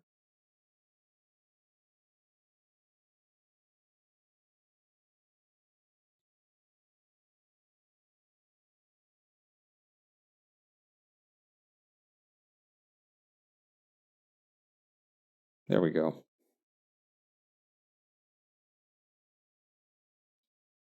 The other day, I say the other day as if this happened a little while ago. Yesterday, my friends and I were watching this video of Pomu from Nijisanji playing through Metal Gear Rising.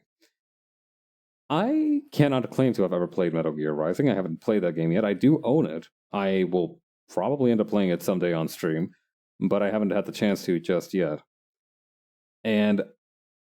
But I do know the mechanics of the game. I watched another friend of mine a long time ago play through it, and I had to learn some of the mechanics because she was having a hard time learning them. You know, the game isn't exactly forthcoming with its own mechanics.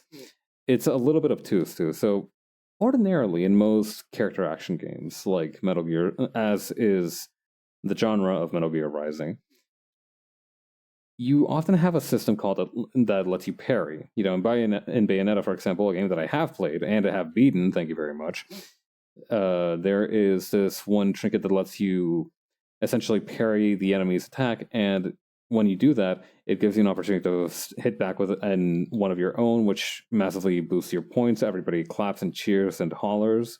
They are in love with your dexterity over the game. It feels pretty great to land one. That's the main thing of character action games. However, Metal Gear, very often with those parries, what it is that its direction is relative to your character's place in a 3D space, right? So let's imagine this as a chessboard style grid, right? Where you, the player, are watching from back here, right?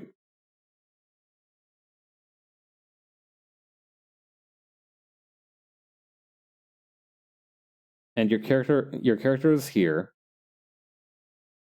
and the enemy is here. So if the enemy attacks your character, in most games, you would have to kind of do that. You would have to parry that in the direction that the attack is coming from in 3D space. So if it's coming in from like a 2 o'clock angle from the enemy, you have to tilt the stick 2 o'clock relative to that. So you would have to go like this. However, because MGR does this weird thing where it's relative to, it's like two-dimensional. So this is like what you're seeing, right? if the enemy is attacking you from here, you actually need to tilt it to the right rather than like to matching 2 o'clock. Why this is, or who decided to let it fly, is a mystery to me. But that's just how it works. It is weird. It is unintuitive. And I had to look that up and explain it to my friend live on stream. and thankfully she understood my explanation, but like, who makes a control like that? And for why? Not to mention, there were people also watching that did in fact play the game. I reckon for them it was even worse.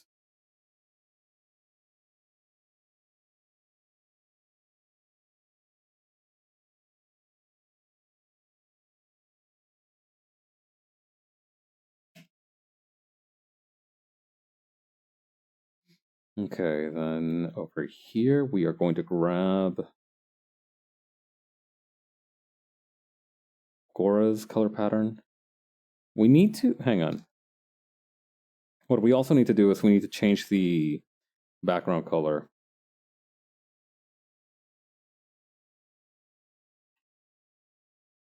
There we go.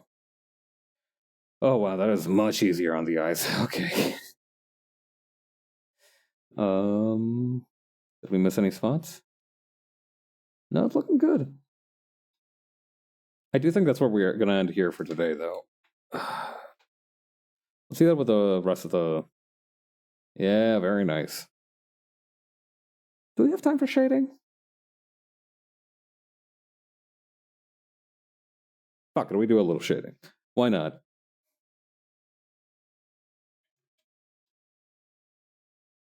Okay, let's see here.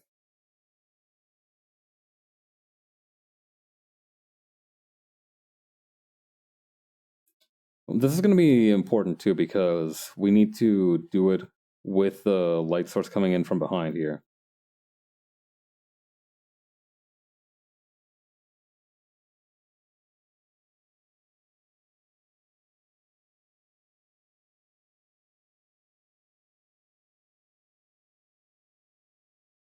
There we go. Am I on +1 area scaling? No, the line is just that then. Okay.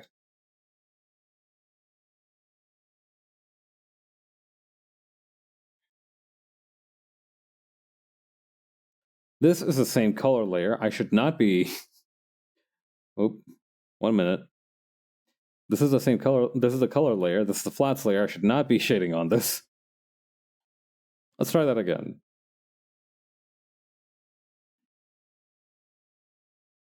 This time with feeling. There we go.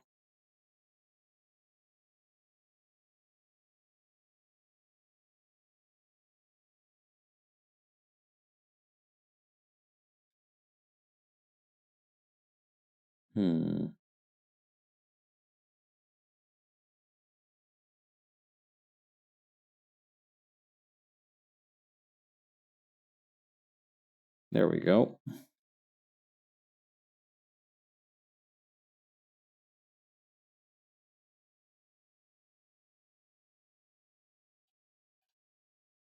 Maybe if I decrease the brush size a little bit, that might help a little.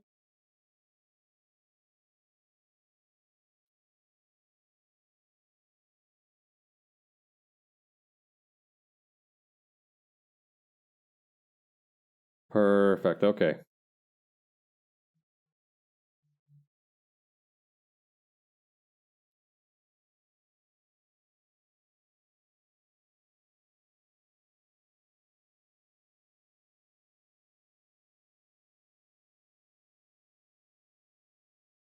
Okay, then the glove back here is also partly like this.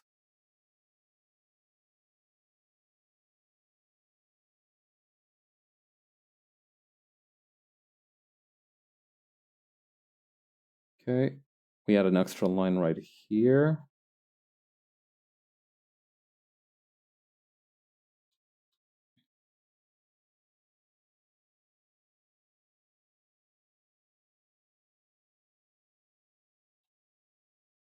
Okay, we're doing pretty good.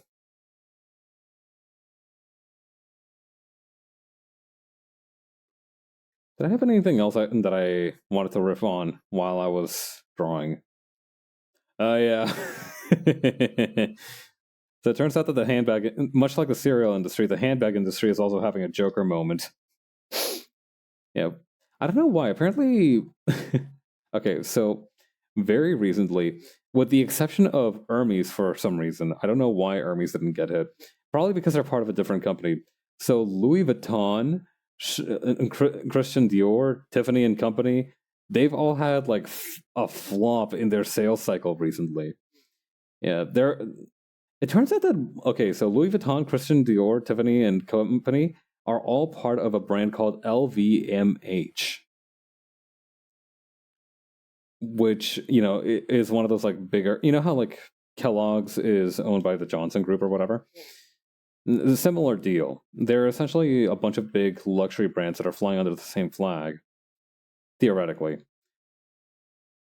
and they are having a time. Yeah. Like I said, for some reason the company called Hermes doesn't seem to be having that much of a difficult time. But apparently they're blaming the lack of sales on, and I quote, post-COVID normalization of demand. First of all, I don't think anybody was using COVID as an excuse to buy new handbags. So what some people figured out is what probably happened is that because of the current global, like, we're having a not so great moment with inflation. And this is also occurring not just in North America, but also worldwide. China, for example, is also experiencing this. And there's a huge market in China for luxury goods like that. Partly because of the markets, partly because of the sheer volume of the population. But yeah, apparently that's the main reason, that because like a bunch of people are no longer buying luxury goods, it's become harder and harder for them to keep up the pace. Sucks to be them. Forget about buying a Louis Vuitton bag. Why not just buy a Louis Vuitton? The company.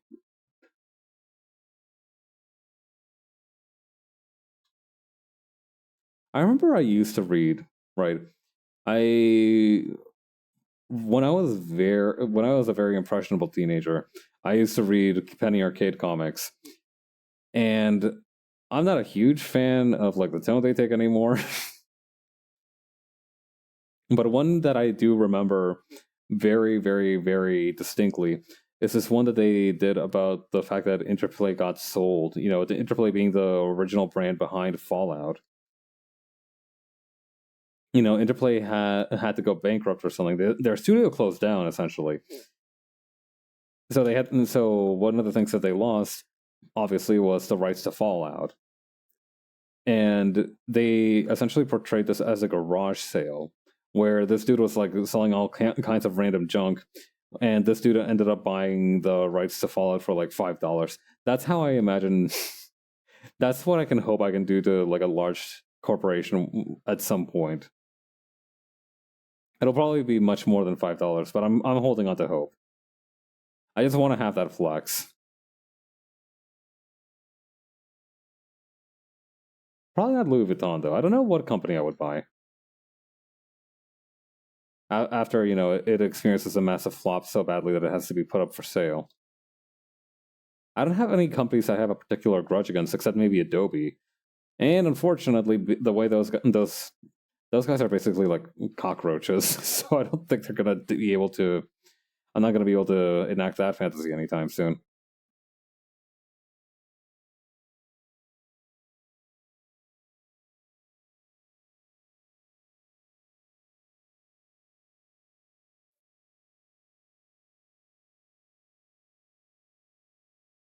Of course, this can also end up with problems, right? I remember reading a while ago. It's recently been reversed, but I remember reading a while ago that the rights to Metabots in the West was owned until very recently by some NFT shills, which is extremely painful. But apparently, we are allegedly so back. I should really confirm that. Because I feel like there's a couple people who I told about the NFT thing, but didn't tell about like the reversal thing. I think they would be very pleased with that. I like Metabots. I still have a soft spot for it. I kind of wanted to play the GBA Metabots games on stream.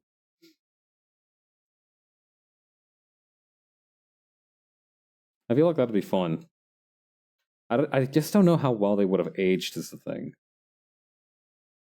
Then again, the last time I played them, I was like a dumb 9-year-old, so I might just it might have just been enough to stop a 9-year-old, but not enough to stop, me.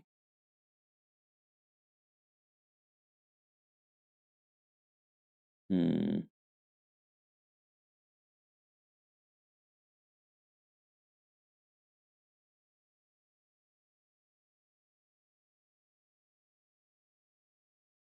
God. Wait. No, hang on. Hold on. I have one more news item fresh off the press because I briefly flicked my eyes to the Discord server that I'm in. Yandere Dev has been banned from Twitch. Let's fucking go. Rest in peace, Bozo. Sucks to be you. If I were a game developer, I would simply not be an absolute weirdo and essentially cock tease my fan base for like 12 years. Homestuck finished before Yandere Simulator, the full release, dropped. Let's go. You suck ass. Oh, lordy.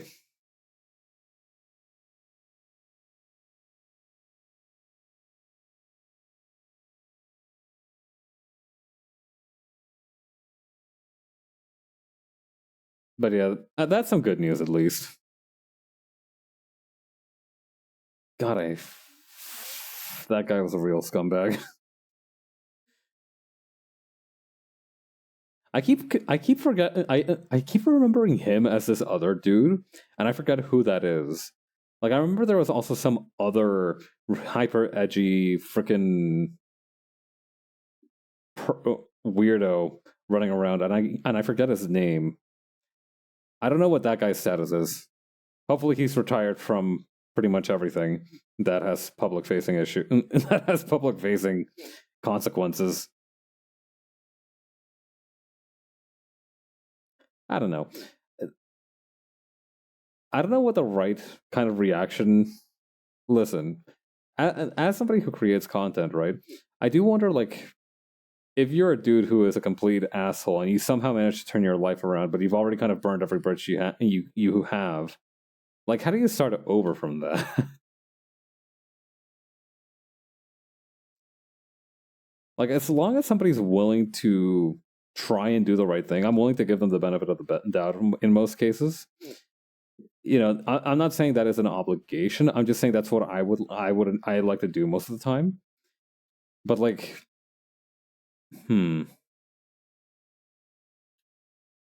yeah, I think the main key to that is just not being a complete asshole. The easiest way to avoid being like permanently banned from being a content creator is to just not be an asshole, and I think I can do that pretty easily. Skill issue.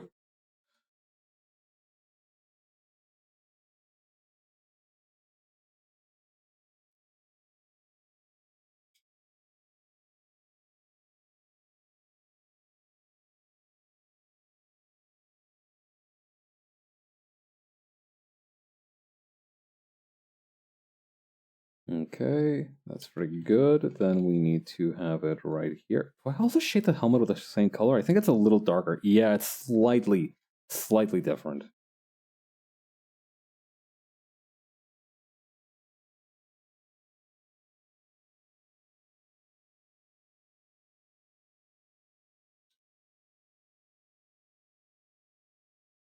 Okay, there we go, like this.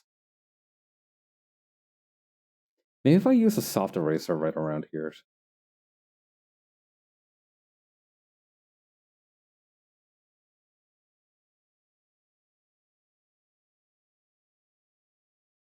Hmm.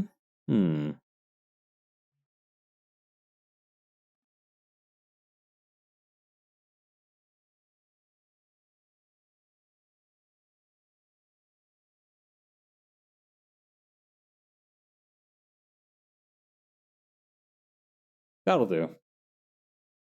Okay, now we had to, if I recall correctly, shade the helmet.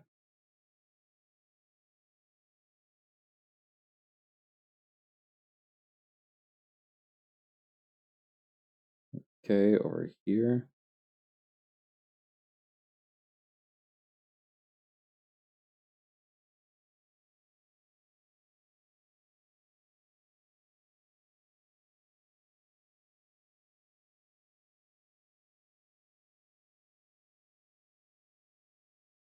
Perfect, there we go.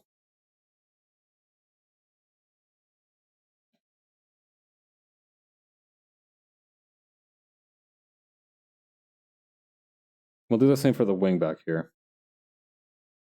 I feel like I should draw the second part of the wing just a little bit further behind.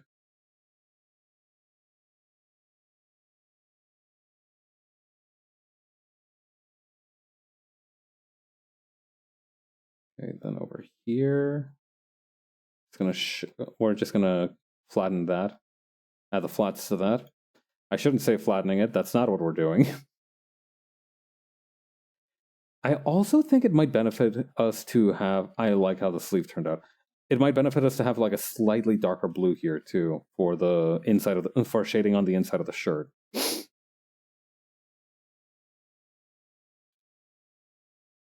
We'll figure that out soon.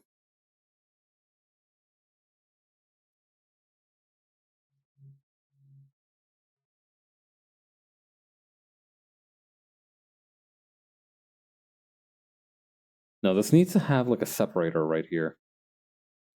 Or actually, no, because there's already like a little bit of light coming in here. Oh my god, I forgot about like the effects the wing would have on the shading on the shirt. Oh, small brain moment. Okay. We recover. We recover. I can't keep saying something or other moment. It's starting to leak over into my ordinary speech patterns, and I must suppress that at all costs. Because I cannot, if I am ever, if I'm on a professional call and I say something along the lines of like bad work moment to a client or somebody of whom I am a subordinate, my ass is going to be fired. I am going to get yelled at. Yeah, they probably wouldn't fire me over something like that, but I would definitely get yelled at. Oh, but it'd be so funny though. But I shouldn't. But it would be funny. So I shouldn't. But wouldn't it be funny? But I won't. But what if? I'm not gonna do it. I'm not. It won't happen. The good thing about me speaking these awful possibilities into existence is that I have something of an inverse power to jinxing stuff. If I speak it, there is no chance it will come true because the universe loves me. At least I hope so. I remember once upon a time somebody was putting up a joke about how essentially every year is a spin of a massive The Price is Right-esque roulette wheel to determine which cyberpunk trope becomes a real thing. And one time I jokingly said, what if they do extraterritoriality like in Shadowrun? And they were like, sweet Jesus, don't even joke about that. Like, I think I might have legitimately scared them.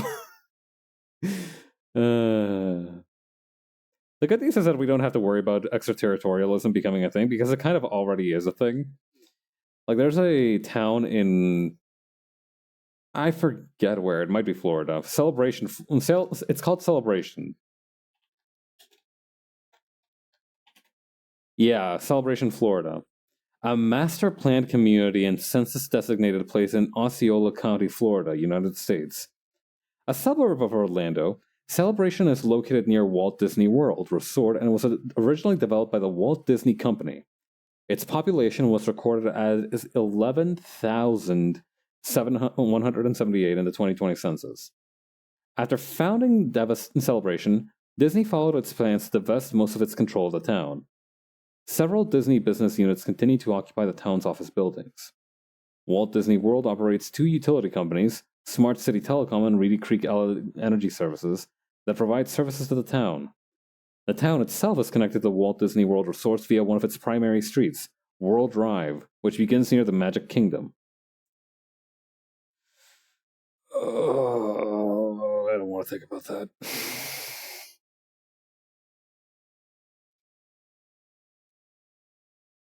Well, whatever.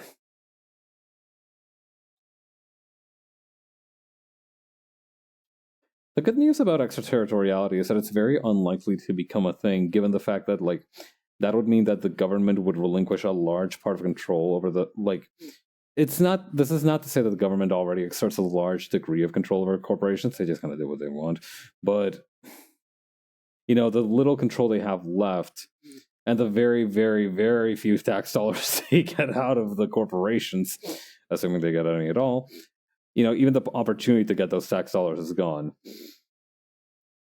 So I think that's why I don't think it's likely to happen in a meaningful degree.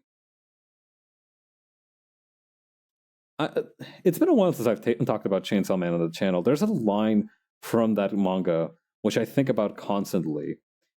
There is this one scene where one of the main characters, Makima, is doing negotiations with a Yakuza leader, essentially trying to negotiate with him for information, I believe, over the presence of a very particularly powerful devil in the comic. So the Yakuza leader is naturally not very dismissive of Makima as somebody who works for the government, and probably to some degree because of misogyny. And so he essentially says, like, all right, you think you're a hot shit or something, you can't really control us because we're the fucking Yakuza. We are a necessary evil, you can't really get rid of us. And then she says that all of the necessary evils of the world are already controlled by the government. And I was like, holy shit. Chainsaw Man is definitely not for everyone, but there are some absolute banger moments.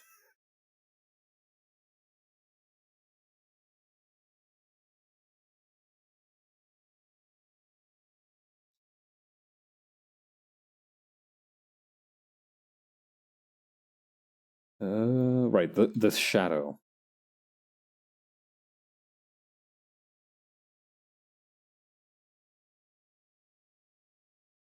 Okay.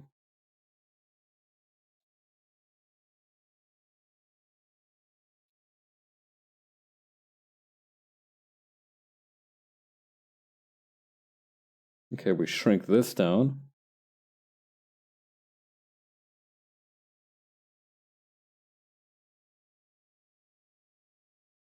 And the ordinary eraser.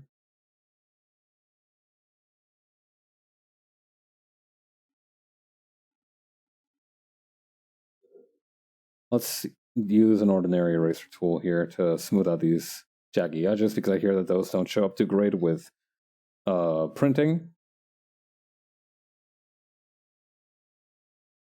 Okay. Then, what were we doing? Hang on. Actually, I noticed this before, and it made me a little mad. I didn't shade Hawk's arms in this one.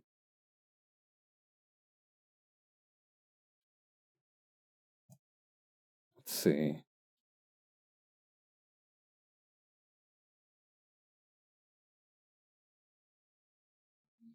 Let's try that again. I'm whenever I do this thing with the neck muscles to show that they're like very powerful, I remember that little mark that gets on characters' heads when they're possessed by Bobby D.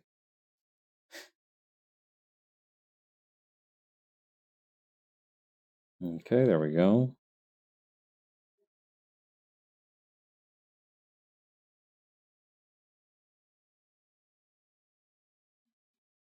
Okay, there we go. Nah. Yeah, no, hang on.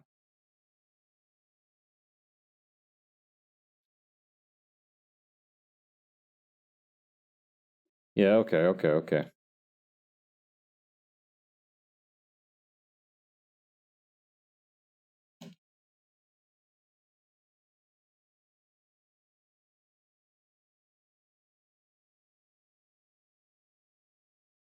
Let's start with the arm here.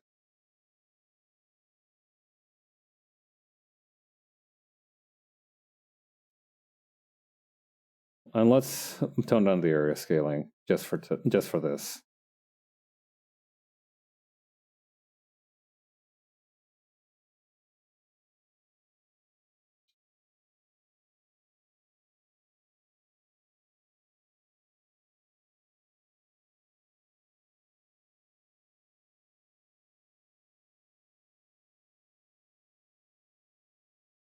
Okay.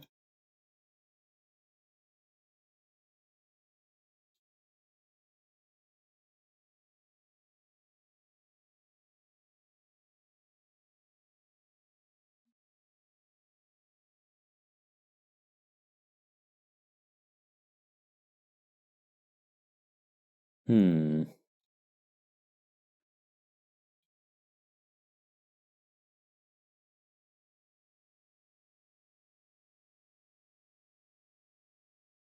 I've got an idea. We should deploy a gradient.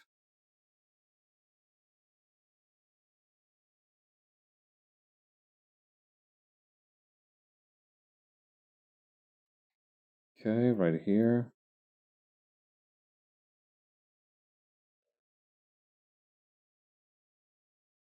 No, that ain't right.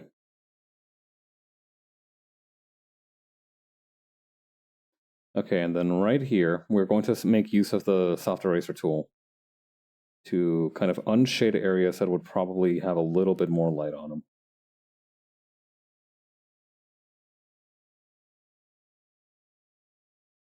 Actually, we'll use the hard eraser tool too. Why not?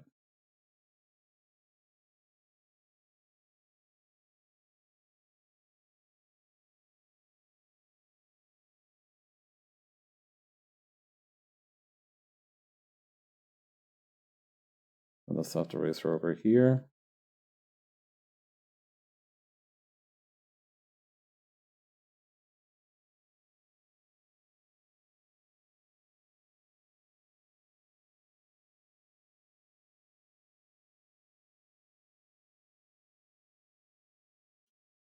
Oh, that came out real nice.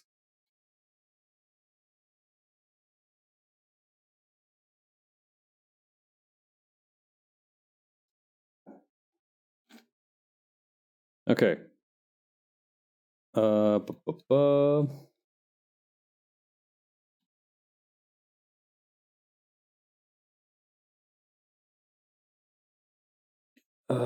what was I doing next? Oh, I forgot to shade the arm here too. My bad.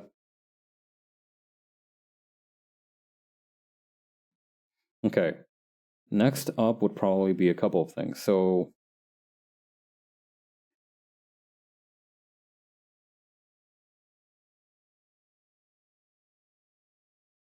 whew. All right, we'll do a little bit more work on the hair. So, on the hair here. So,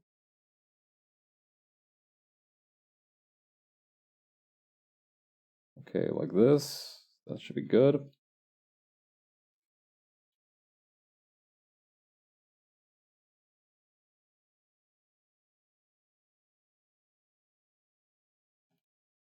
I get the feeling that page 2 is going to be my go-to shading reference. I remember it was sort of like that in the first issue too, where I usually referred back to page 2 because I had the most like bottom to top shots of the characters.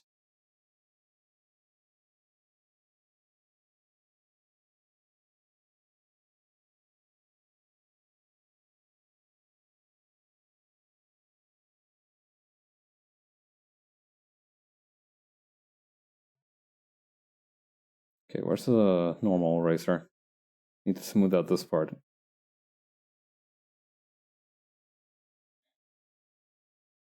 Until I figure out how to do raster fill layers, it's going to be real difficult to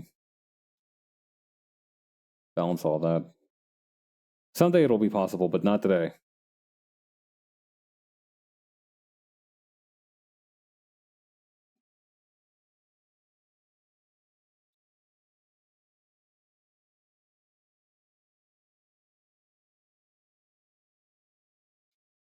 Okay.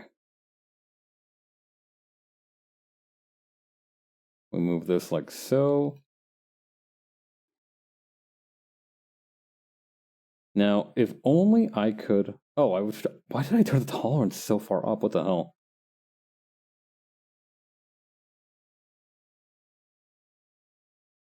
Okay, then a little bit of this here. A little bit of this right here.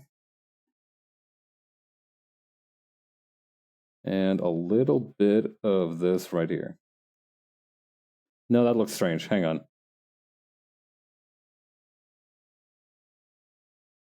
Where's the lasso tool?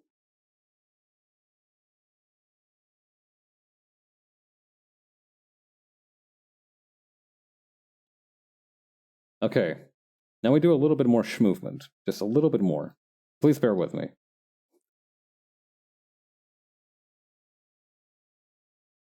So we add a secondary shade and shadow tone to this part here to kind of emphasize where the shadows will be falling. Because like I said, when you have when like most of the panel is in the light, right?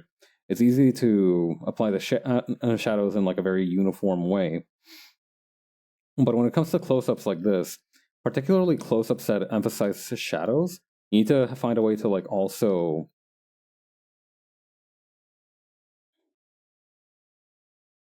hang on, I'm thinking of what I'm trying to communicate here. You need to find a way to also differentiate some of the shadows, because otherwise they all start looking the same too. And it doesn't look as nice as if you bury them like this. There we go.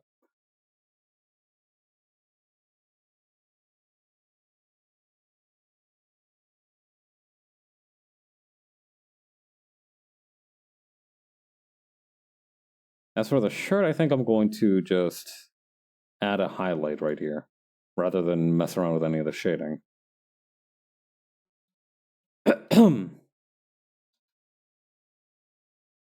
Ditto for the harness here.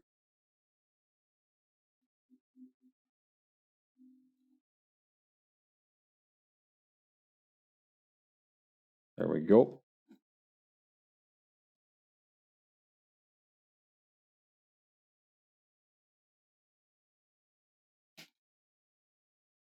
Okay, what is that? What is that?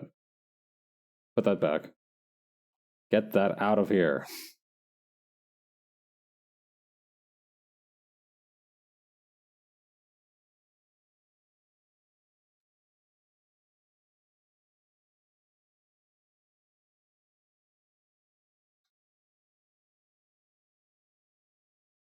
There we go.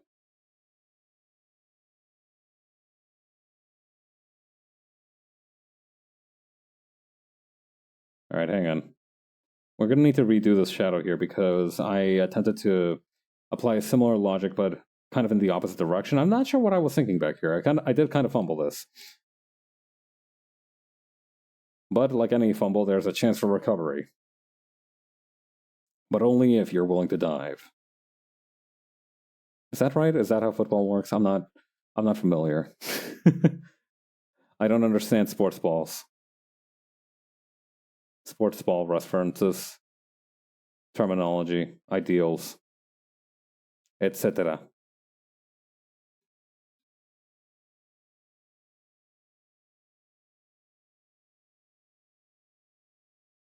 Okay.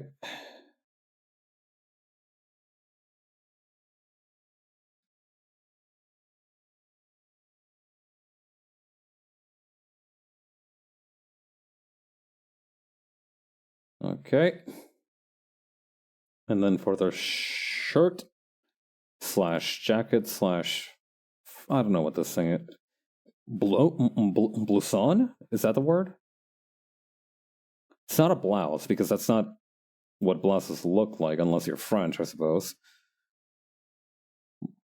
Blouson might be the word.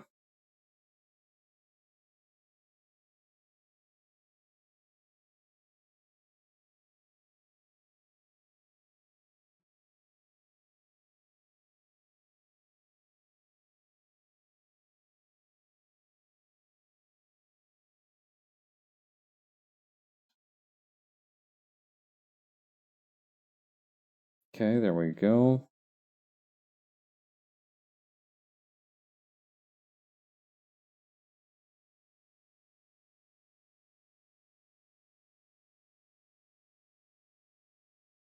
Okay, then over here.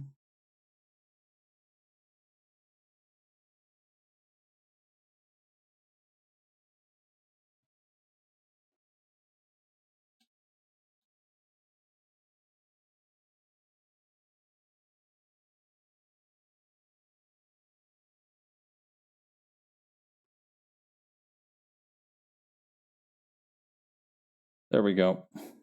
Now to fill this part in, we could probably use the area scaling here. That'll probably be fine. And if it's not, we'll deal with that later. We shall deal with those consequences as they come. And not a moment sooner.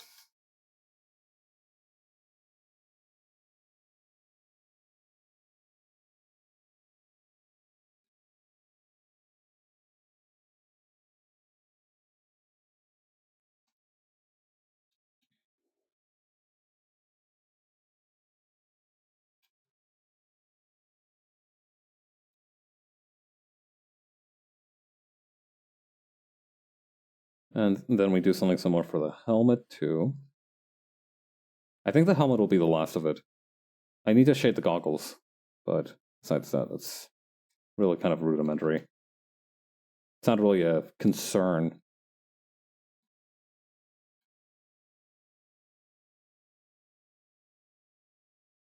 Okay, okay.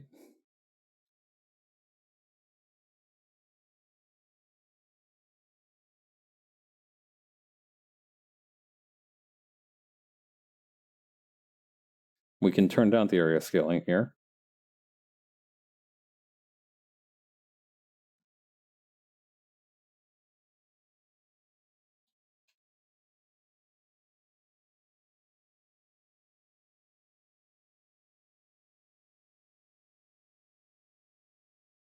And then there we go.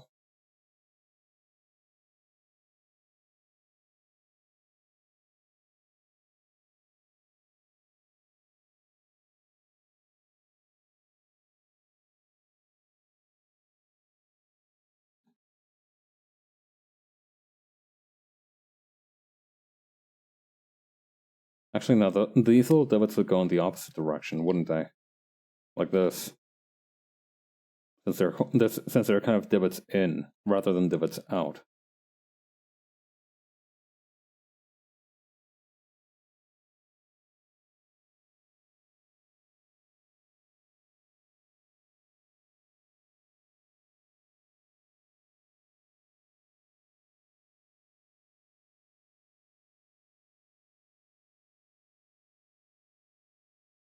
Okay, there we go.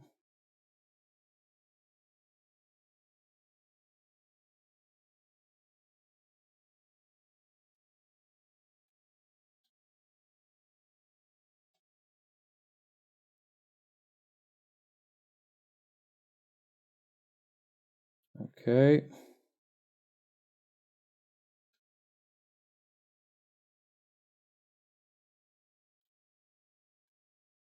Whew. And now we just need to shade Gora a little bit. And the goggles. I have not forgotten you, goggles. Although I evidently did in this first page, but it looks fine, so I'm not going to worry about it too much. It's because it looks odd when every other shadow in the panel is so emphasized, right? So for the goggles to not have at least a little bit of shading to them.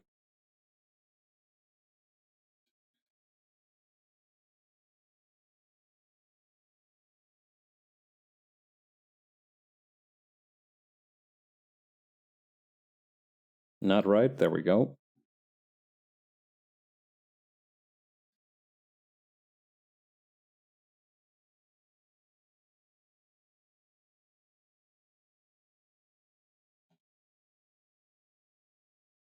Having the eyes look so glassy, so like bright red, is kind of terrifying.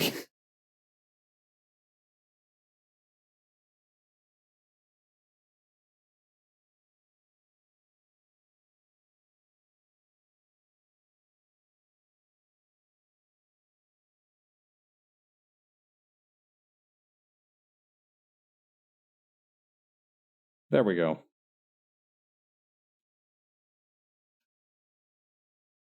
Now we shade aura.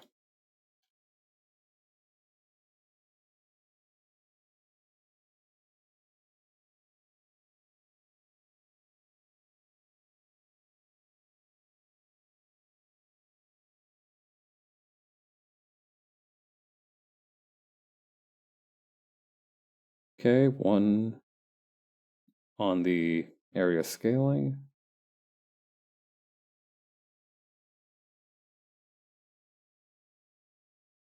And we are good to go.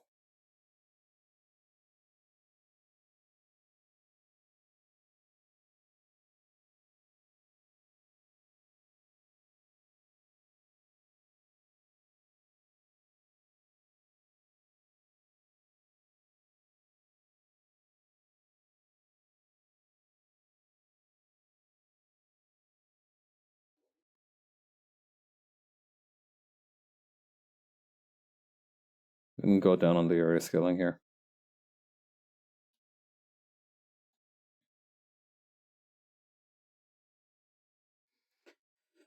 Whew. All right. We have knocked out an entire panel in one sitting. How about that? That is a step up, isn't it? That's something to be happy about. All right. Well, I'm gonna head out. Catch you later. Bye.